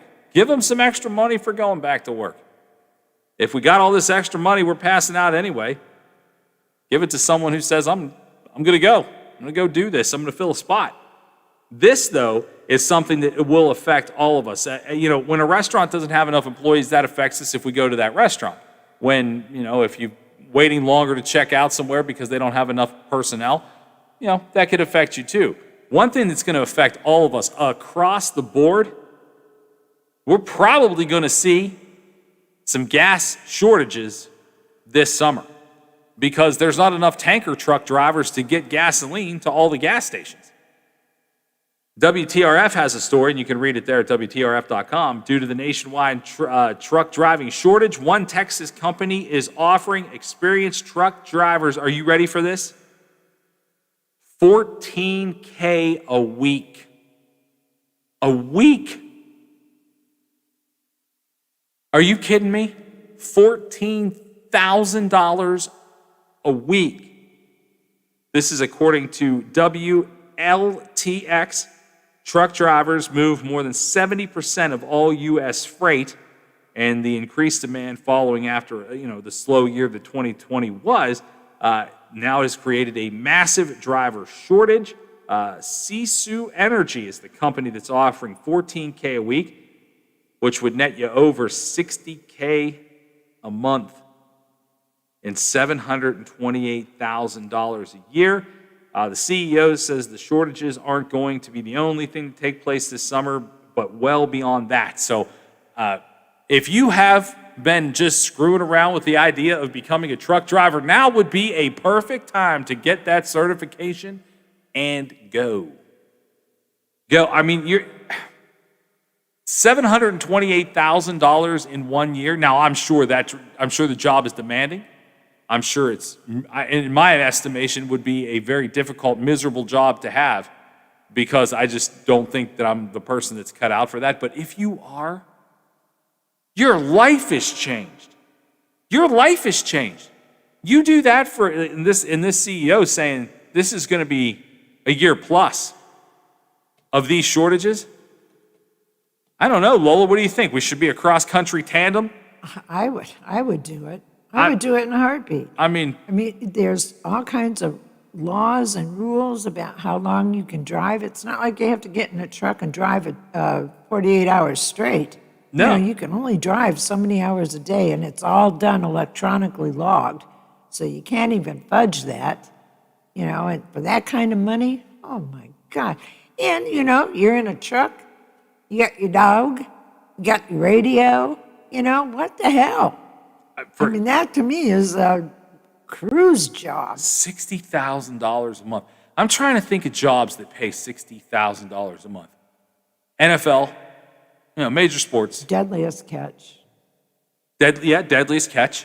And that's, again, danger. There's a lot of danger in that. Yeah, and it's only so many months a year, too. It's not. It's a reason it pays so much is because you can only do it so much. This is something, if this guy is right, and this driver shortage lasts a year plus, you just knocked years off of your retirement plan by working this job for a year. $728,000 this could be worth to you. What was that line in Top Gun? Hey, Mav, do you still have the number of that truck driving school? I might need that. Yeah, me too. $728,000. This is where I'll say that a big problem with stuff like this is, not only goods moving, 71% of all goods are run by truck in this country. So, people want what they want when they want it. We are a very demanding society. Nobody can wait for anything anymore. Nothing. If those things aren't there, when people get sideways, they get frustrated, they take it out on the wrong people. If you go to the store, if you go to, Walmart, Lowe's, wherever, and they don't have propane. Propane's going to be a big one this summer, everybody. Propane. If you love to grill, I'm not telling you to toilet paper it like you did in early 2020, but what I'm telling you is when you go to fill up, get an extra tank if you can find it, because if you want to grill all summer, you're going to need it. And it's not easy to find. It's not easy to find right now. But again, that's gas, which has to be moved by a certain type of tanker truck. And when you go into a store and they don't have what you're looking for, and you take it on the guy who actually is behind the counter or the girl that's working the checkout aisle, you're at the wrong place. That person actually does have a job. Whether they like that job or not, whether it pays them enough or not, they still showed up. They're still working. The customer service that we're going to see, the way we treat each other coming up this summer when everybody is in demand of absolutely everything, I want it right here, right now. I don't care what you have to do to get it. Remember, that person that's helping you out doesn't have a damn thing to do with the fact that what you want isn't there. They showed up, they put on their smock or their apron or whatever, wherever you are, and just showed up for work. And I'm going to be really intrigued to see how people are acting towards one another this summer when everything is in its highest demand.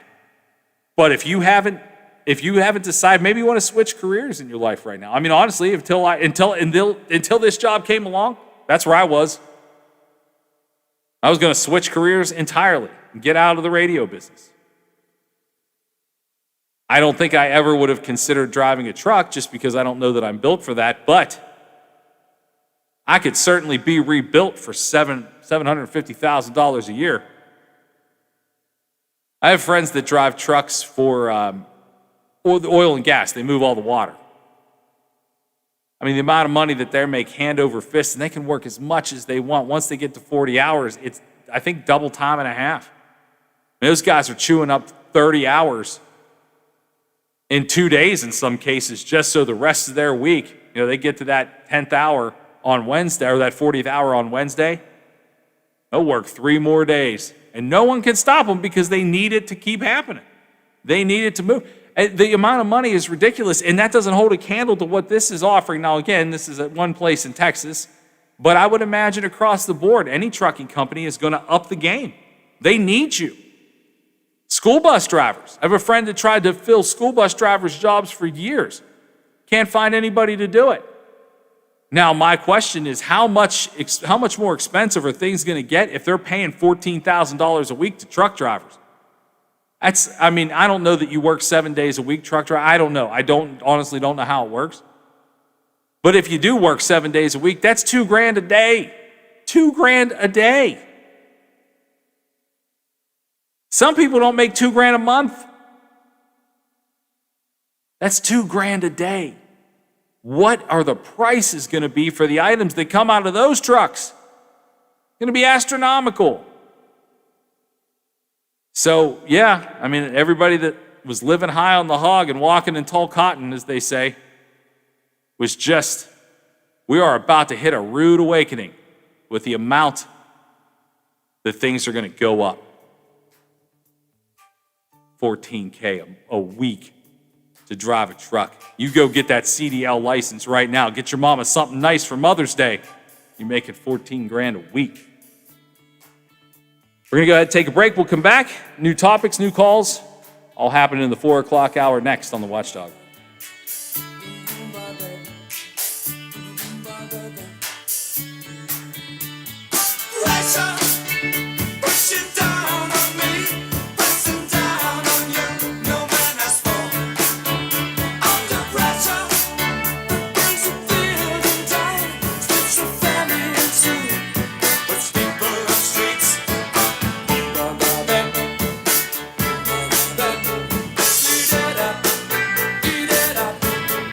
Watchdog is FM 98.1, AM 1600 WKKX Wheeling, FM 97.7, AM 1370 WVLY Moundsville. The ABC News is brought to you by Thomas Auto Centers, Mall Road, St. Clairsville.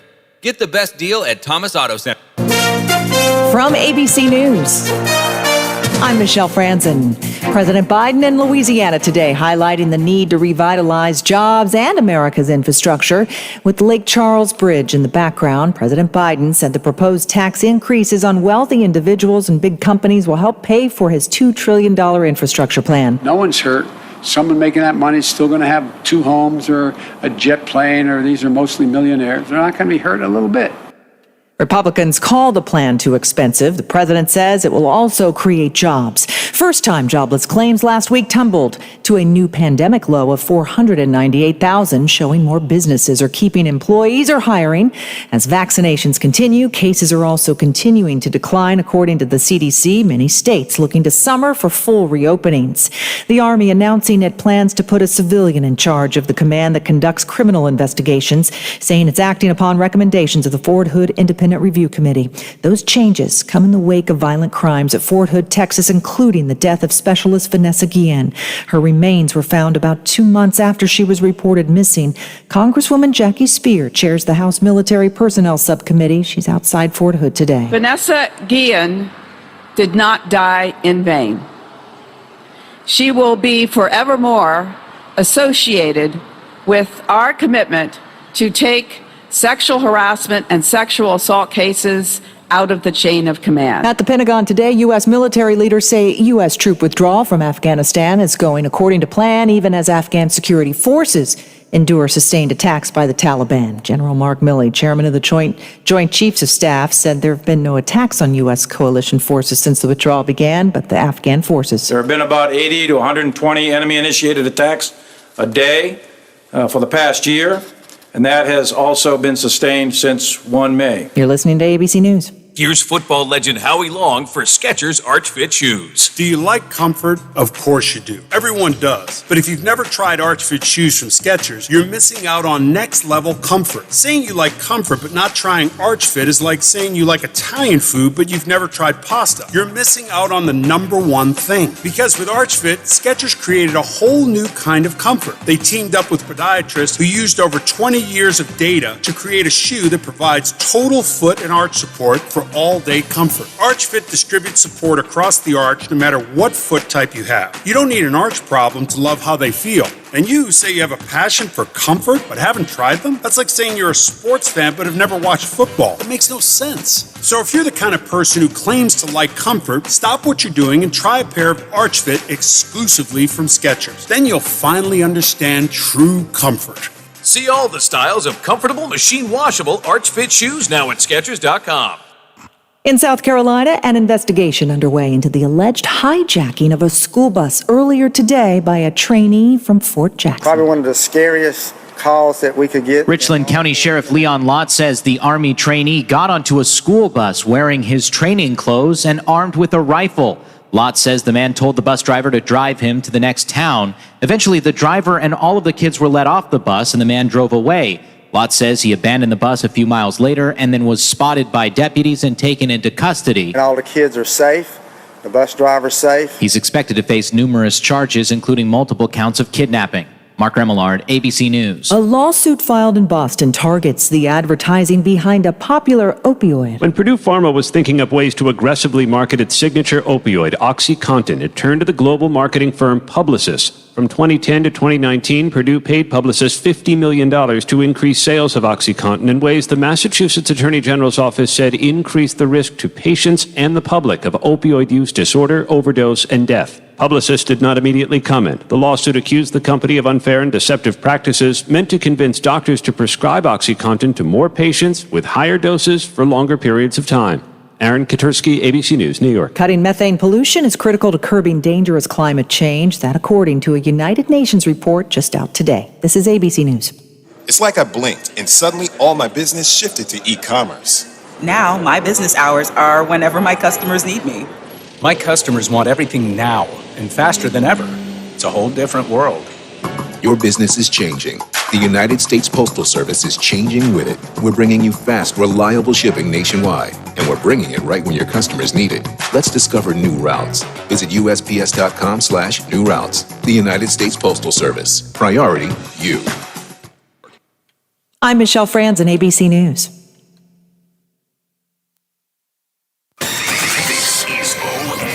Some business owners say enhanced unemployment benefits during the pandemic are keeping people on the sidelines instead of returning to the workplace. Roxanne Elias with affiliate station WTOL-TV in Toledo reports. Theodore Foreman works for Ohio Means Jobs. We got a whole societal reconstruction going on right now, and nobody has a clear answer, so we're just trying to just work through it. He says the organization is trying to match workers with businesses who may be collecting more money than what they made while working pre-pandemic. Jennifer Hurst is a co-owner of Sunrise Skillet. Unemployment is giving all this extra money. We haven't really seen a drive of employees that want to work. Factors include lack of health or childcare. I'm Roxanne Elias. And Columbus City Schools, the state's largest school district, unveiled plans for what fall classes will look like, but teachers are saying they need to be able to provide more input. Olivia Eugenio with affiliate WBNS-TV in Columbus has more. Students will be in class 5 days a week, but will need to wear masks and will also have dividers on desks. Fall sports will be back on, as well as a full set of extracurricular activities will be available for students,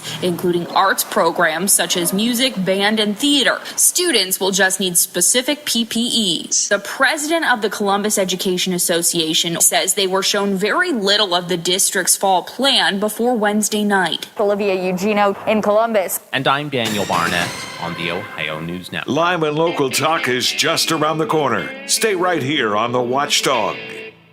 Hello, it's John Kozik, founder and president of TurboTrack Realty, and I buy houses as is, fast for cash. Call me today for an all-cash offer on any of your properties, and we can close within days at 614-362-2000, 362-2000. Do you own a property that's outdated and needs thousands of dollars in repairs? Great, I'll buy it. I'm a private real estate investor who can solve your real estate problems fast for cash. Do you want to sell and just be done with it? Okay, great. I buy vacant properties, boarded up houses, pre-foreclosures, and inherited properties. I also buy apartment buildings, rental portfolios, divorce homes. I even buy my tenant won't pay me the rent houses. I look forward to solving your real estate problems today. Give me a call for an all-cash offer at 614-362-2000, 614-362-2000. Are you or your loved ones facing a serious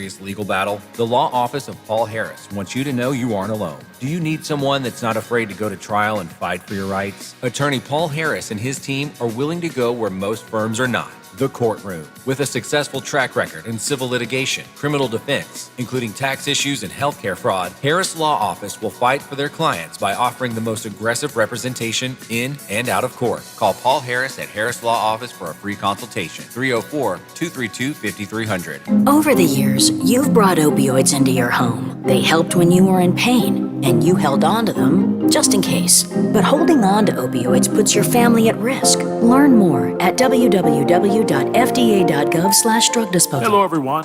From the Watchdog, I'm the Storm Tracker, Darnell Foster, with a look at your local weather forecast for you Thursday. Look for a mix of clouds and sunshine for the majority of the day, with temperatures in the mid to upper 60s. Going to fall back to about 49 for the overnight low. Under mostly cloudy skies and a few sprinkles around. Those sprinkles hold strong through the earlier part of your Friday. Otherwise, mostly cloudy and cooler with temperatures in the mid to upper 50s. Have yourself a great day, everyone. From the Watchdog, I'm Darnell Foster. The views and opinions expressed on the following program are not necessarily those of this station or its sponsors. News, talk, sports, and rock is all right here, right now. Back to Real Big Talk with Big Rick on the Watchdog.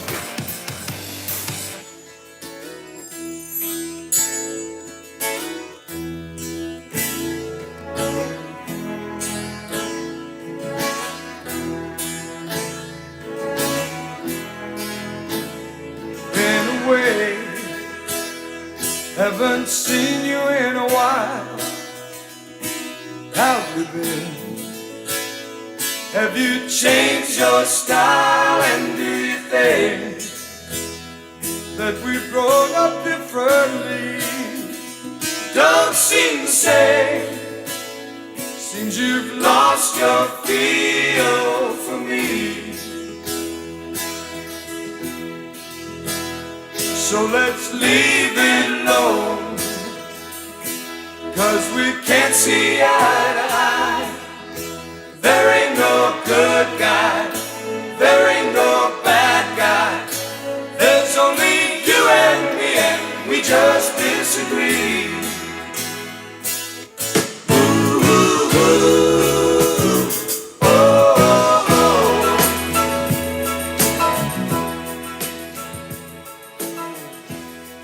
Welcome back. It's 10 after 4. That's Lola. I'm Rick. Real Big Talk continues here on the Watchdog, 304-214-1600. That's our phone number. You could also text us at that line as well. Lola, big news. I just had to break it to the boss, and now I'm going to break it to you too. The Justin Bieber concert has been postponed until 2022 at PPG Paints Arena, so hold on to your tickets. Hold on to your tickets. Yeah, he's some of the things are happening this summer, and some of them are not, based on the idea that it takes a while to get some of those things in motion that have been generally shut down. We talked a lot about Broadway yesterday. Going to put a lot of people back into the workforce. I think 200,000 people, something like that, work full-time on Broadway. So the reason that it's going to go back to, again, a strange date, the 12th of September, which is a Tuesday, but it will be opening back up. Also, I saw the Broadway shows that were planned for theaters like in Pittsburgh. If you ever go see the Broadway shows there, they will also, the traveling companies will be returning as well. So I know Oklahoma was coming there and a couple other things coming to the theater district in Pittsburgh. So if you go there to do that. And since we're talking about theater real quick, if you want to, why don't you, Lola, plug Butch's show?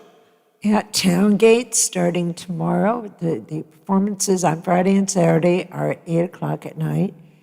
Sunday, a matinee at 3. And it will also be next weekend. It's called Murderers. There's no intermission, but it's 3 separate acts.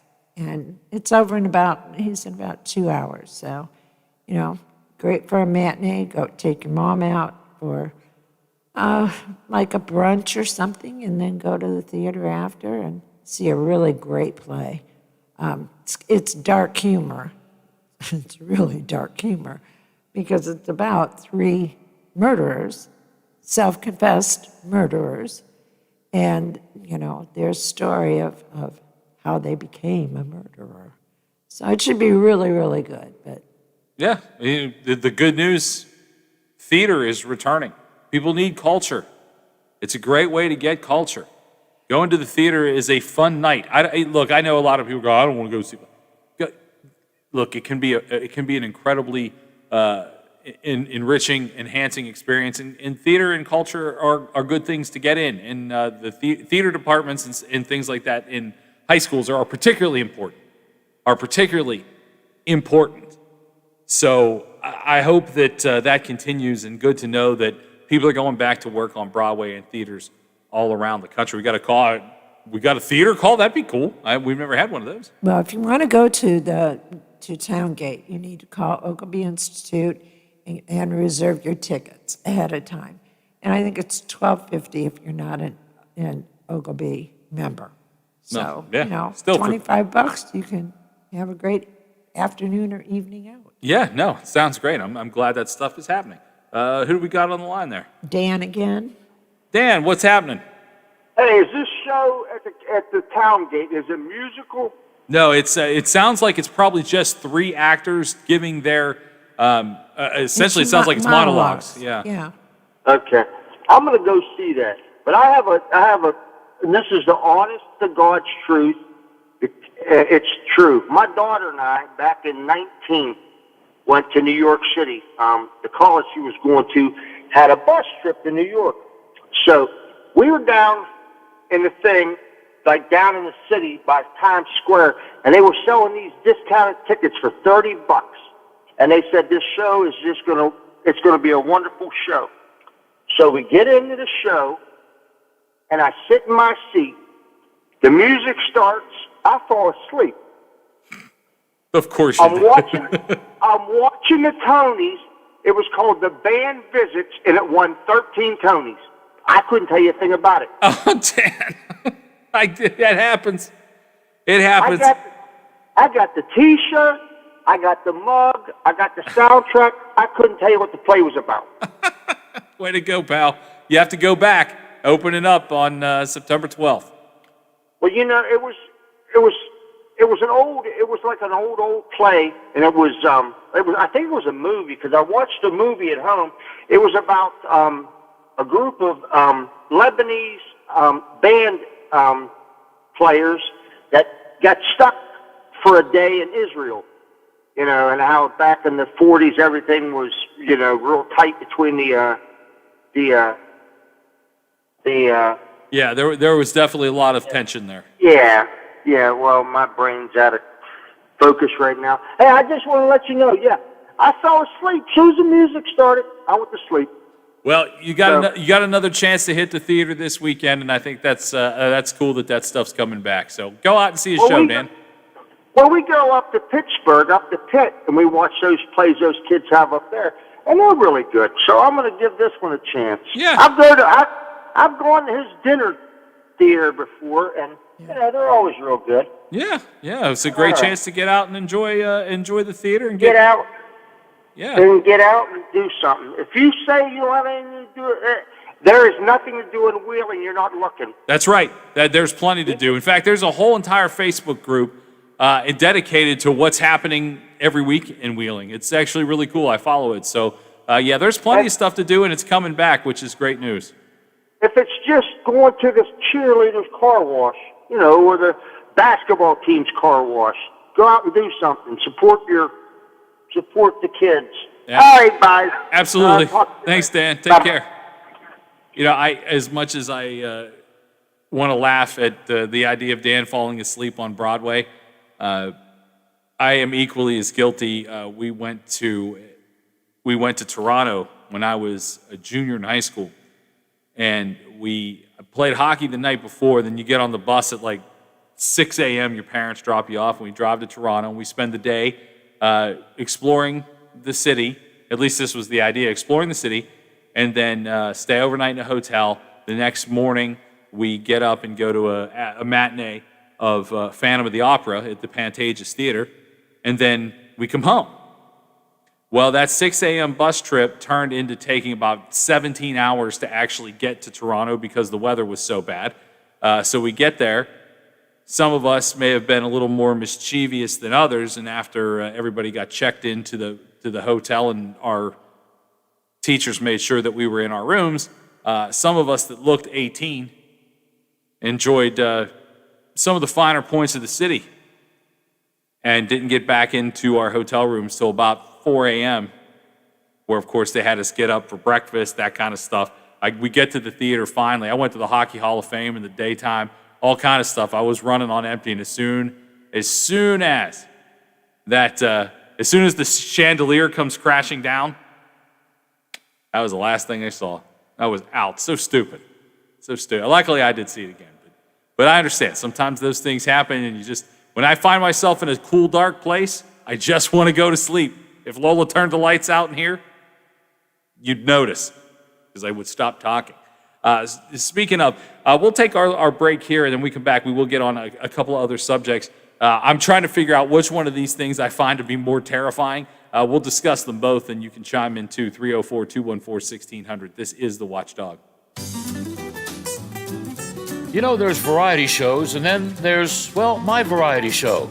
I'm Bill DeFabio, and I bring you the best variety talk in the Ohio Valley, quite possibly the world. Join me from noon till 2 to talk sports, nostalgia, and hear from some of the legends of the game. You won't believe who I have on next. The Bill DeFabio Variety Show, noon till 2 on The Watchdog. Now, during the Jim Robinson Ford Lincoln Toyota Pre-Owned Super Sale, select from over 80 vehicles in stock starting under $5,000. Most are local trades, many with one owner. Hurry to Jim Robinson at the Highlands, home of lifetime powertrain protection. Now, during the Jim Robinson Ford Lincoln Toyota Pre-Owned Super Sale, select from over 80 vehicles in stock starting under $5,000. Most are local trades, many with one owner. Hurry to Plumbers and Steam Fitters Local 83 want to thank the owners and contractors of the Ohio Valley for using their locally trained workers to help build for the future. Local 83 helps design, fabricate, and build the gas infrastructure for the oil and gas industry here in the Ohio Valley. Plumbers and Steam Fitters Local 83 is 300 members strong and growing. They also do residential, commercial, and industrial work on both sides of the river. For more information, call Plumbers and Steam Fitters Local 83 at 304-233-4445. A serious injury from an accident can be just the start of your worries. What if you cannot return to work? How do you take care of your family if you're disabled? At Gelner Law Offices, we represent seriously injured people and understand their problem. We know how to get you fair compensation. We will work hard to make sure you get the money you deserve for your losses. Don't go it alone. If you're hurt in an accident, call us at 304-242-2900 or visit us at gelnerlaw.com. We'd like to help. Hello, it's John Kozik, founder and president of TurboTrack Realty, and I buy houses as is, fast for cash. Call me today for an all-cash offer on any of your properties, and we can close within days at 614-362-2000, 362-2000. Do you own a property that's outdated and needs thousands of dollars in repairs? Great, I'll buy it. I'm a private real estate investor who can solve your real estate problems fast for cash. Do you want to sell and just be done with it? Okay, great. I buy vacant properties, boarded up houses, pre-foreclosures, and inherited properties. I also buy apartment buildings, rental portfolios, divorce homes. I even buy my tenant won't pay me the rent houses. I look forward to solving your real estate problems today. Give me a call for an all-cash offer at 614-362-2000, 614-362-2000. The Watchdog prides itself in being involved in our community, and we want to hear from you. Does your organization have an event that you would like promoted on the radio? Please send us the details via our website, watchdognetwork.com. Just click on our contact page and fill the information. Live, local, and here for our community. Share your events with the Watchdog.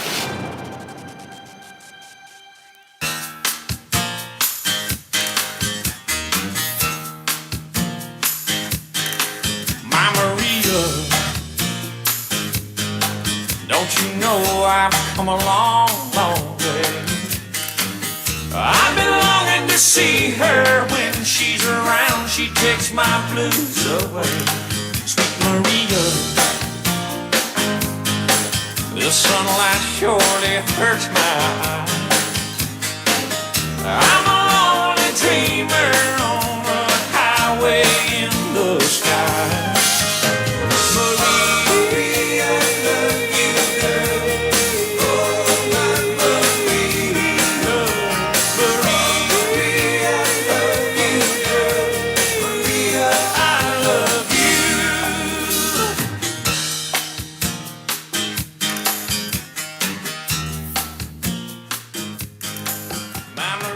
Such a fun song. Welcome back. I'm Rick. That's Lola. Real Big Talk continues here. I have two things lined up before we go to the next break, and I am trying to figure out which one bothers me more. So we'll talk about them both, and we can discuss. This is something I've seen a couple of times, and I just thought to myself. First time I thought, I was like, "It's just one of those better scary articles." And then there's always one that comes along with, "Parents, what are your kids doing? Find out at 6 p.m. Like, one of those, again, scare you. I've seen this article enough, and now I've seen it in enough reputable places to actually think it's a concern. People are eating rotten meat to get high. I mean, we've heard of kids eating Tide Pods. We've heard of the so-and-so challenge. What that turns out to be dangerous and cinnamon. Yeah, cinnamon challenge. Yeah, that is not a good idea. And I thought, this can't be a real thing. But I guess, thankfully, I don't have an addiction problem, so I don't know what it's like to be addicted to getting high. I have no clue. But just the sheer thought that being high or the idea of it is worth actually eating rotten meat is pretty scary. But I guess it is happening, and this is what it's just people are trying to chase down. Because obviously, if you're trying to get high, going in and buying a high-end steak and waiting for it to rot is not something you're going to do. So people are dumpster diving behind grocery stores and things like that, trying to find the discarded meats. I mean, we saw again, I hate to reference it, but it's been a year since we were introduced to the Tiger King. And in that documentary, they talk about how they would go to the grocery stores and they would get all the meat that was taken off the shelves and couldn't be sold, and that's what they would feed to the tigers. Well, now people are trying to feed themselves with it instead of the tigers. And that's not just the meat that comes out of, if a grocery store says, all right, this has been out there for whatever amount of time and it's not sellable, then that's why the tigers were getting it. They're looking for rancid meat. That's what these people are tweaking. They're calling it high meat, and it is something that is just an unbelievable thing. They're looking for meat that has patchy yellowish coloring. Oh God, this is just gross. It is. I can't believe that's. But I'm just saying, if you see people rooting through dumpsters, that could possibly be what they're looking for. People are actually doing that. So keep an eye out and make sure. I mean, just if you see somebody doing this, they obviously have more problems than just one. But yeah, that's something that's happening out there in the world. All right, this one's just as scary, but not as gross. The Department of Defense has no plans to shoot down the falling Chinese rocket before it crashes. There is a piece of a Chinese rocket that was taking something up into space, and it is now not controllable for them to return it to the Earth the way they suspected. So basically, it's going to come down sometime Saturday or Sunday, and they have no idea where. They have no idea where. Someone predicted that it might come down somewhere near the equator in the Pacific Ocean.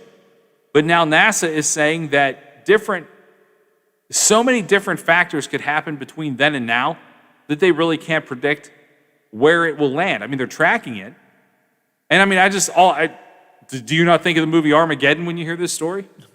I mean, to me, it sounds, Armageddon was obviously a meteor that they had to land on. I mean, it's so wonderfully outlandish, but it's also a blockbuster movie, so people really liked it.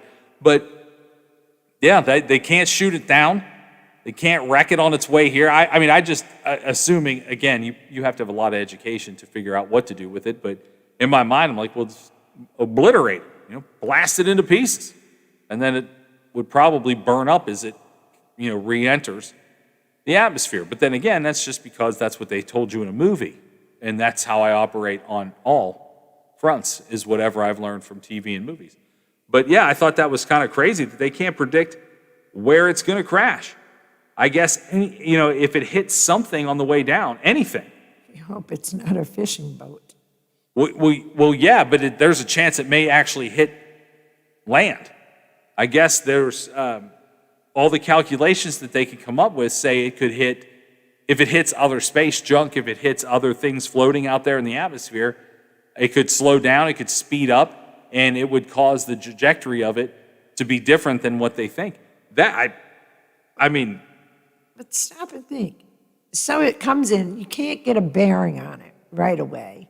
And if it's, depending on where it is, you try and shoot it down, now you're going to spread debris all over the place. That's why I said I'm basing this on my movie knowledge. There's really no actual knowledge. I don't have any actual knowledge of anything. I just thought it was kind of like, whoa, that's something you don't see every day. I wonder how often, and maybe this is just my curiosity taking over my brain, but how often do you think stuff like this never hits the media? Like, how often do you think we're probably in trouble, we just don't know it? I think more often than not. I agree. Yeah. Because they think we're too stupid to handle it. I guess ignorance is bliss in my case. I mean, if my life shuts down on Saturday because I get hit with a Chinese rocket, I'd rather not know it's coming. Seriously. Yeah. It's just like something drops off an airplane. You don't know. Clunks you in the head and you're dead. In fact, there was a show called Dead Like Me, but Is that what that was? I think it was the name of it. There was a show. Something Dead, where she gets hit with a toilet seat that falls off an airplane and gets killed. You know what I was thinking of? 100 Ways to Die. You remember that show? Yeah.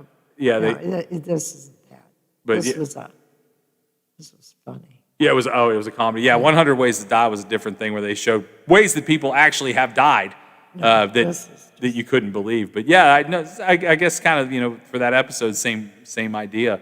But yeah, I'd rather not know. I think this happens way more often than we think it does. Maybe not so much Chinese, and maybe the narrative why they shared it is because they want people to be uberly mad at China. I don't know, but I just thought it was like, I wonder how often this happens that we don't know it. And if I didn't know this existed, much like the meat thing, I could be perfectly happy and blissful just not knowing. I think sometimes people seek too much information. I mean, I'm one of them because I need to, we talk for 15 hours a week.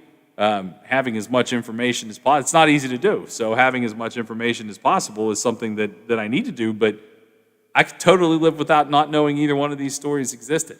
But then again, when I see space junk that, lands on 70 and creates another pothole, will we really even notice on 70? I don't know. I don't know. Not on 70. In fact, it may even out the road a little bit. I was going to say, may flatten it right into shape. I mean, we're already missing a chunk right outside of the tunnel. Maybe it'll land right there. Fill in some space. Would that not be amusing? Could you imagine? I mean, obviously, in all seriousness, I hope it does splash down in some ocean and it's all fine and dandy for everybody and they just recover it and whatever. But my goodness, if it does hit somewhere that's inhabited and it would land like, whether it's our empty spot of 70 or some empty highway somewhere and it's just like, oh, look, this project's getting done faster than I thought. As long as it doesn't hurt anybody, I'd laugh so hard I don't know that I could return to work. I would buckle over laughing. Like, wow, that's a lot of progress. I would imagine, though, this thing, if it does hit land, would put a giant hole in the earth. The size of it, it's like 167 feet long or something, and it's coming down so quickly. Whatever the impact would look like, that part I'd want to see. I don't want anybody to hurt, but I certainly would want to see the hole it leaves in the earth. We'll take a break. We'll come back, and we'll talk some sports. The rest of the day, we'll take any calls that you might have, anything you want to talk about, 304-214-1600. 304-214-1600. This is the Watchdog. The Metro News Update is brought to you by Thomas Auto Centers, Mall Road, St. Clairsville. Get the best deal at Thomas Auto Centers.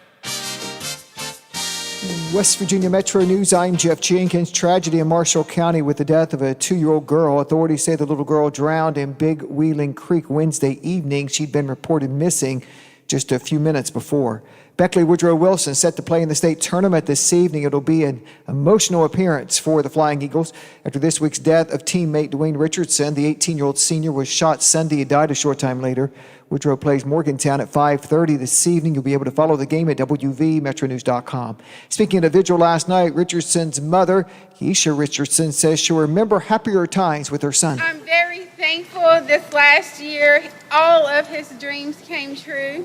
I mean, every single thing that he asked for, I don't know if I was just in a given mood or I don't know, but I mean, it's like, okay, we can do that. Beckley police have arrested a man in connection with the shooting. Jeremiah Fortner has been charged with voluntary manslaughter. Huntington Fire Chief Jan Rader expected to testify tomorrow in the opioid epidemic trial against the big three drug distributors that's taking place in federal court in Charleston. The lawsuit filed by the city of Huntington and the Cabell County Commission. Former state health officer Dr. Earl Gupta has been on the stand again today. It's early May and a cool day in West Virginia. Temperatures struggling to get out of the lower 60s in most areas. You're listening to Metro News, the voice of West Virginia. State Public Service Commission Chairman Charlotte Lane says she wants Suddenlink to file a plan by June 7th with the PSC to correct inefficiencies in customer service. Lane met with Suddenlink reps yesterday. She says the PSC has gotten thousands of complaints from Sudlink's customers in the last 2 years. The Pendleton County boys basketball team has now won 40 games in a row after defeating Tug Valley earlier this afternoon in the state boys basketball tournament.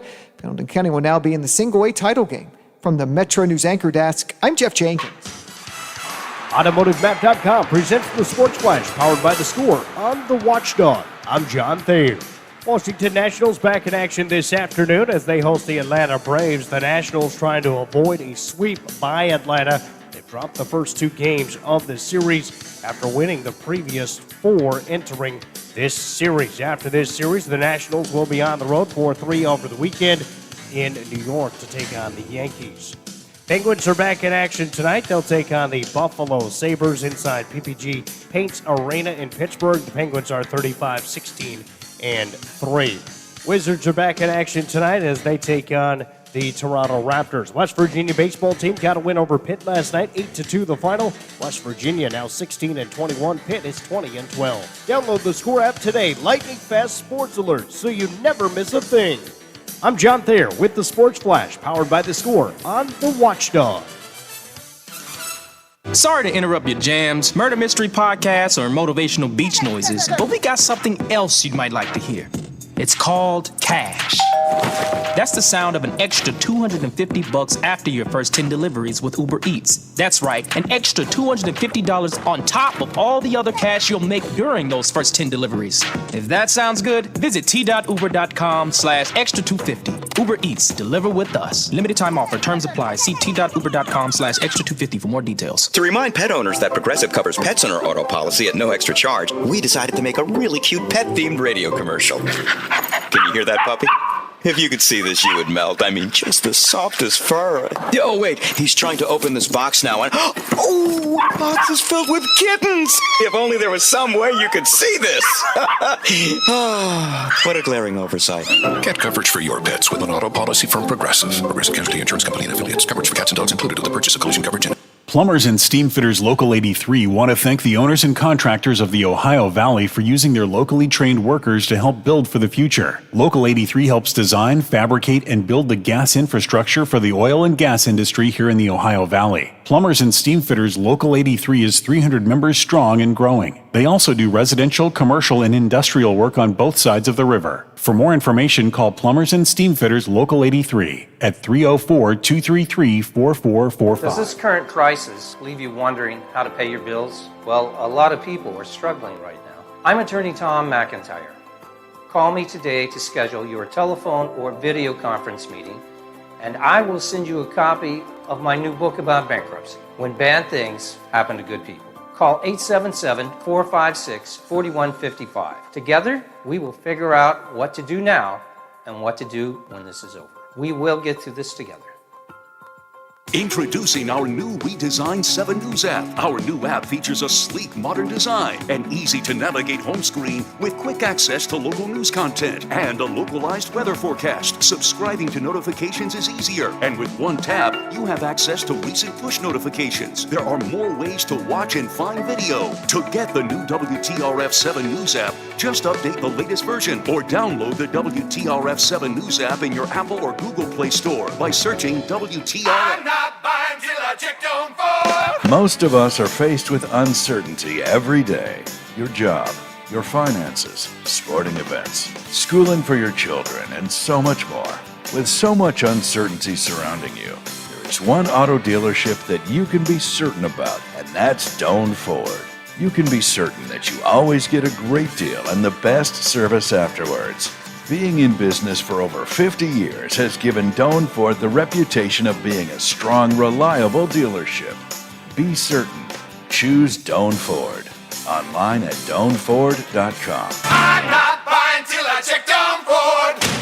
The Ohio Valley would like to welcome Airgas USA to the tri-state area, your one-stop shop for all your welding and safety needs. Airgas is the United States' largest distributor of industrial, medical, and specialty gases and related equipment, products, and services. Airgas carries more than 36,000 safety and welding products. Check out airgas.com with free ship to store on over 200,000 items. Or stop in to see us at 2208 Warwood Avenue. Mention this ad for an additional 20% off your first purchase. Some exclusions apply. Hi, it's Howard Monroe. Coming up tomorrow on the Watchdog Morning Show, the regular Friday roundtable with newspaper editor John McCabe. He and I will kick around some of the local news of the week, including changes at the Ohio County Development Authority. Vaccinations are turning towards younger demographics in the local area. Wheeling's has a new fire chief named, and a new fire headquarters is moving ahead. Plus, is Mother's Day a real holiday or just one of those commercially made-up days? This and more in the morning, starting at 7, the Watchdog Morning Show, right here.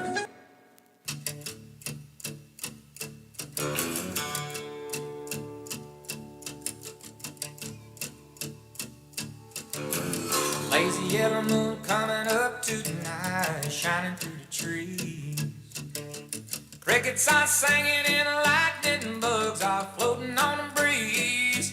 Baby, get ready.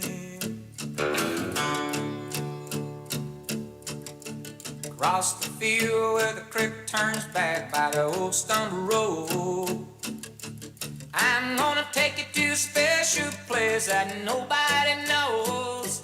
Baby, get ready. Ooh, you and me go fishing in the dark, lying on our backs and counting the stars where the cool grass grows. Down by the river in the full moonlight, we'll be falling in love in the middle of the night, just moving slow. Staying the whole night through, feels so good to be with you. Welcome back. That's Lola. I'm Rick. Real Big Talk, getting ready to wind it up for the day. Last 20 minutes of the show. You get in on any conversation you want. Maybe start your own. 304-214-1600. Got something you want to talk about? We certainly would be glad to have you.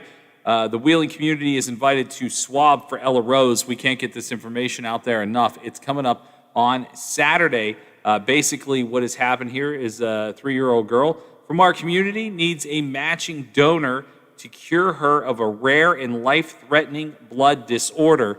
And what you need to do is real simple. This is going to take place at Wheeling Park on Saturday. Basically, Be the Match is inviting residents of Wheeling and surrounding communities to drive through to a non-touch swabbing event. Individuals ages 18 to 44 are encouraged to attend the drive where they can be part of this registry. Basically, nobody in this little girl's family has the matching marrow that they would need to give her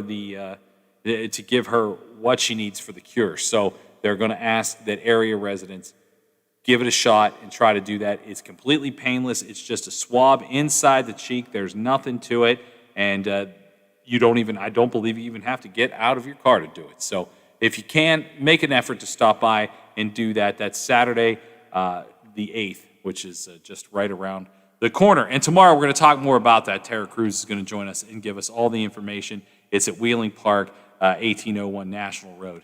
So go there and help out if you can. A few things we want to get to before the end of the day, some sports stuff as well. This is interesting. We know that the Buffalo Sabres and Buffalo Bills have both said that next season you have to be vaccinated to come into our facilities. The Bills are the first NFL team I know of that has outright and said you're not going to be able to come into the building unless you're vaccinated. The Bills sell a lot of tickets. If non-vaccinated people or people that refuse to get vaccinated can't go to Bills games, someone will buy their tickets. Although the long-term ramifications, you just don't know. How the fan base acts, what happened. I mean, NFL fans have been getting mad at the NFL now for, about 6 years? And yet the NFL still continues to sell plenty of tickets and be just fine. So how that plays out, I'm not sure. But this was interesting. I don't know if you saw this, Lola, but the Buffalo Bills general manager, his name is Brandon Beane, he was doing a live One Bills Live podcast, which is a podcast essentially put out there by the team. It's not like a fan site. The team puts this together. And he was asked the question about, would you cut players that aren't vaccinated? And he said, yes, I would consider doing that. And the reason he said that, and this was his explanation, was essentially, you have no idea how difficult it is to run a team with the NFL COVID protocols. I mean, and really, we don't. The fact that all the games happened and they managed to have the Super Bowl in the timeline, I think is an incredible feat. But there are a lot of protocols in place, not just the cleaning stuff, but how many people can be in a room together at once. I think the number was 7. I mean, let's face it, there's more than 7 people on your offense and 7 people on your defense, and that's just the starters. There are 11 on each side. So how did they do this? It was a lot of extra meetings, a lot of extra cleaning, a lot of Zoom stuff. It really made it a very difficult situation. Now, I'm not saying I'm crying for the NFL players and coaches. They're all compensated pretty well for having to work around. But it was probably not very easy. And so what Brandon Beane, the GM of the Bills, was saying is, look, if I knew that the NFL would say, all right, because everyone in this organization that would be in this building is vaccinated, you can go ahead and not operate under these COVID rules for COVID protocols within your facility. So everyone could practice together, everyone could train together, everybody could have, all the quarterbacks could be in one room. I mean, we saw that actually bit Denver last year. Denver went into a game on Sunday with 0 quarterbacks on their roster. They had to get a guy who hadn't played in like 7 years. And the guy went out there and actually completed 2 passes. I thought he would just be flat out murdered on the field. He was awful, but he hadn't played football in 7 years. Yeah. So, I mean, they could have dragged Elway out of the booth and they would have still been probably in the same spot. So what he's saying is, if I had a chance to get closer to being allowed to do the things that make football work for a football team, and the issue was, well, you're going to have to cut this guy because he refused to get vaccinated, he's saying he's willing to do that. What do you think about that? Because I guess it's your, I don't know what the Players Association would have to say about that, but the fact that that's already kind of creeping up and we're this far away from football, I don't think this is the last time we'll hear something like that. I don't blame them. I don't blame them. It's up to them. It's a private business. If they choose to say that, then it's up to them. And if the players, I'm sure the Players Association will have something to say about it. But bottom line is, you've got to protect your business. And if that's what it takes to protect it, then that's what it takes. And if I were a player or involved with any of these organizations, period, I would want to have everybody protected so that we can go about our business the way that we normally would, instead of this, day one, the day before a game is scheduled. Oops, well, you can't play because somebody's tested positive, or, that's not, last year I get it. This year, I don't. Yeah, this year it doesn't seem like there's any excuse for that. And what he's saying is, we need to be the best operationally as we can be. Last year was obviously a difficult year to basically function. I mean, the Bills had a great year, but you could take the worst team in the league and they also had to deal with the same things. Now, here's what I think the league will ultimately do.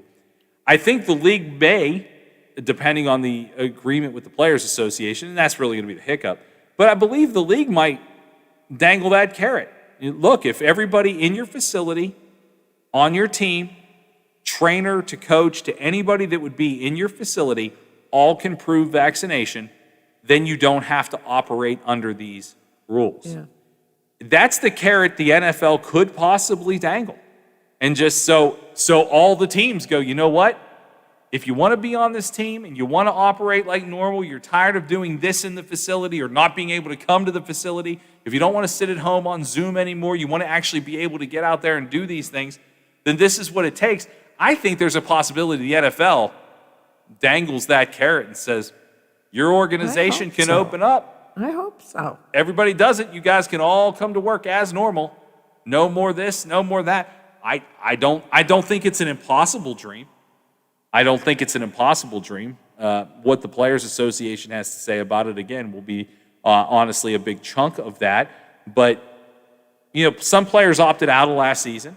That guy from the Kansas City Chiefs, he actually went back to Canada and worked as an ER nurse. I mean, he was a trained nurse, and he said, look, I took this oath to be a nurse and to help people, and now my country, Canada, needs me. So he sat out the entire year and worked in a hospital. I mean, they expect to have him back this season, but rest assured that guy's vaccinated. I mean, he's vaccinated. So I think this is very interesting for the NFL. I think it's going to be a heated discussion, but I think at the end of the day, the NFL is going to. I think it's first going to ask its players to get vaccinated, and then I think it's going to move into a little bit of if you don't get vaccinated, you're going to be the reason that your team is not able to open up the facility fully or not able to I actually think they're going to keep tightening the screw until they get what they want, which ultimately is every player in the league vaccinated, every ref, and if you have anything to do with being on those sidelines, which obviously was very limited last year. If you go to a Steeler game, it's something I do regularly. There are dignitaries. There's always a couple celebrities. There's, in the third quarter, we're going to honor the so-and-so coach of the year. None of that stuff happened. It honestly was pretty bare bones on the sideline. I know that extra personnel is always needed. That's why and they don't want the players to necessarily have to go back to the locker room. They want to be able to tend to them if they need their ankles wrapped, whatever, everything on the sideline. So I don't know. I think it's kind of an interesting proposition. The Bills say they would cut a guy just to get things back to normal. We'll take our last break here, and then we'll go ahead. We'll come back, and we'll finish off the show. If you have any comments, you're welcome to get to them. 304-214-1600. This is The Watchdog. This is Bill DeFabio, your host of the Variety Show with Bill DeFabio. Heard on The Watchdog Monday, Tuesday, Thursday, and Friday. Join me from noon till 2 to talk sports, nostalgia, and hear from some of the legends of the game. You won't believe who I have on next. The Bill DeFabio Variety Show, heard on The Watchdog Monday, Tuesday, Thursday, and Friday. Tune in and get with the program. I'm Bill DeFabio. Join me for The Variety Show on The Watchdog. The possibility of lung cancer can be pretty scary, especially if you're one of approximately 8 million current or former smokers at high risk. That's why SaveByTheScan.org wants you to know that now there's a breakthrough low-dose CT scan that can detect lung cancer early, and it only takes 60 seconds. You stop smoking, now start screening. For an easy quiz to see if you're eligible, visit SaveByTheScan.org. It could save your life. SaveByTheScan.org is brought to you by the American Lung Association's Lung Force Initiative and the Ad Council. Introducing our new redesigned 7 News app. Our new app features a sleek, modern design, an easy-to-navigate home screen with quick access to local news content, and a localized weather forecast. Subscribing to notifications is easier, and with one tap, you have access to recent push notifications. There are more ways to watch and find video. To get the new WTRF 7 News app, just update the latest version or download the WTRF 7 News app in your Apple or Google Play Store by searching WTRF. You took the first step and quit smoking, but even former smokers may still be at risk for lung cancer. That's why SaveByTheScan.org wants you to know about a new low-dose CT scan that can detect lung cancer early. It takes only 60 seconds and could save your life. You took the first step, now take the next. Visit SaveByTheScan.org for a simple quiz to see if you're eligible and talk to your doctor about screening. SaveByTheScan.org is brought to you by the American Lung Association's Lung Force Initiative and the Ad Council. For all of your IT needs, visit OmniPerforms.com. Omni Strategic Technologies, the only IT company that the Watchdog trusts. Bridgeport. The Watchdog is protecting your yard. Join Howard Monroe, Hoppy Kercheval, Bill DeFabio, and Big Rick for the best live and local talk in the Upper Ohio Valley and beyond. Bridgeport trusts the Watchdog.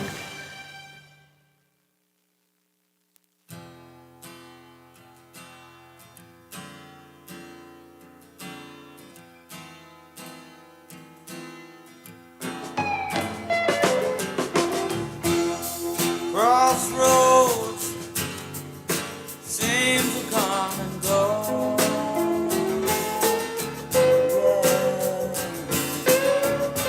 Gypsy flies from coast to coast.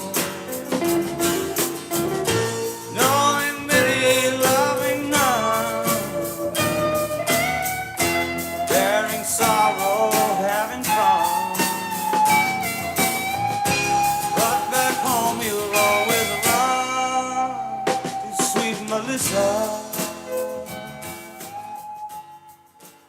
Get ready to wrap this thing up. That's Lola. I'm Rick. And something I wanted to mention, I meant to mention earlier in the show, a theme that we've kind of had all week. We were talking about the crazy price of lumber. Right now, they are estimating that new home costs are up $36,000 on average from what they were right before the pandemic. $36,000, and that's just on lumber. That is unreal. That is how expensive lumber has become. That housing costs. If you want to build a new house, at this point, buy all the old houses you can. Even if you don't want that house, tear it down, reuse the lumber. I have seen people on Facebook Marketplace, which is a place I go quite frequently. I'm a buy, sell, trader kind of guy. There are people legitimately selling like old fence posts and stuff because you can't get them. I mean, you know, I'm all for repurposing wood and things like that. I actually like the idea of repurposed. When people build things out of repurposed things or repurpose them something into something else. But yeah, I mean, people are selling used wood at a tremendous clip. And the crazy thing is people are buying it because there's nothing they can do. I saw a guy, he was local, was building a shed, and he was specifically asking people for, can I buy your used wood? Do you have any old wood laying around in your backyard? Because he got half his shed built, and there's just no more to get. So yeah, I thought that was pretty interesting. Something we finish off with in the last break. We were talking about the NFL and the Bills saying they would cut people if they didn't get vaccinated. The NFL, by the way, is offering 50 free Super Bowl tickets. So if you're vaccinated, you could end up with a free Super Bowl ticket from the NFL, which last year I think went for about $26,000 a ticket. So that would be a hell of a prize to win. A hell of a prize to win.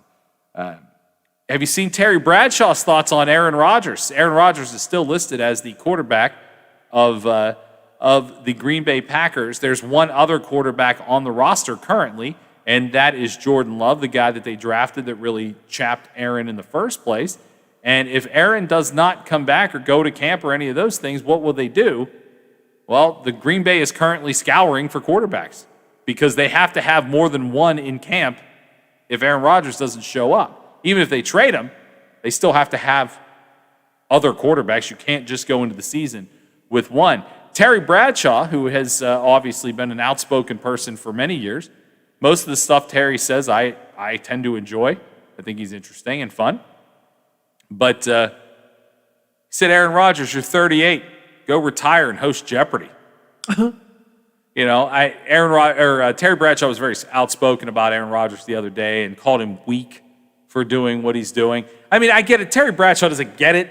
He's not a modern era quarterback. In Terry's era, yeah, I mean, you were going to just take whatever players have a lot more control now than they ever had.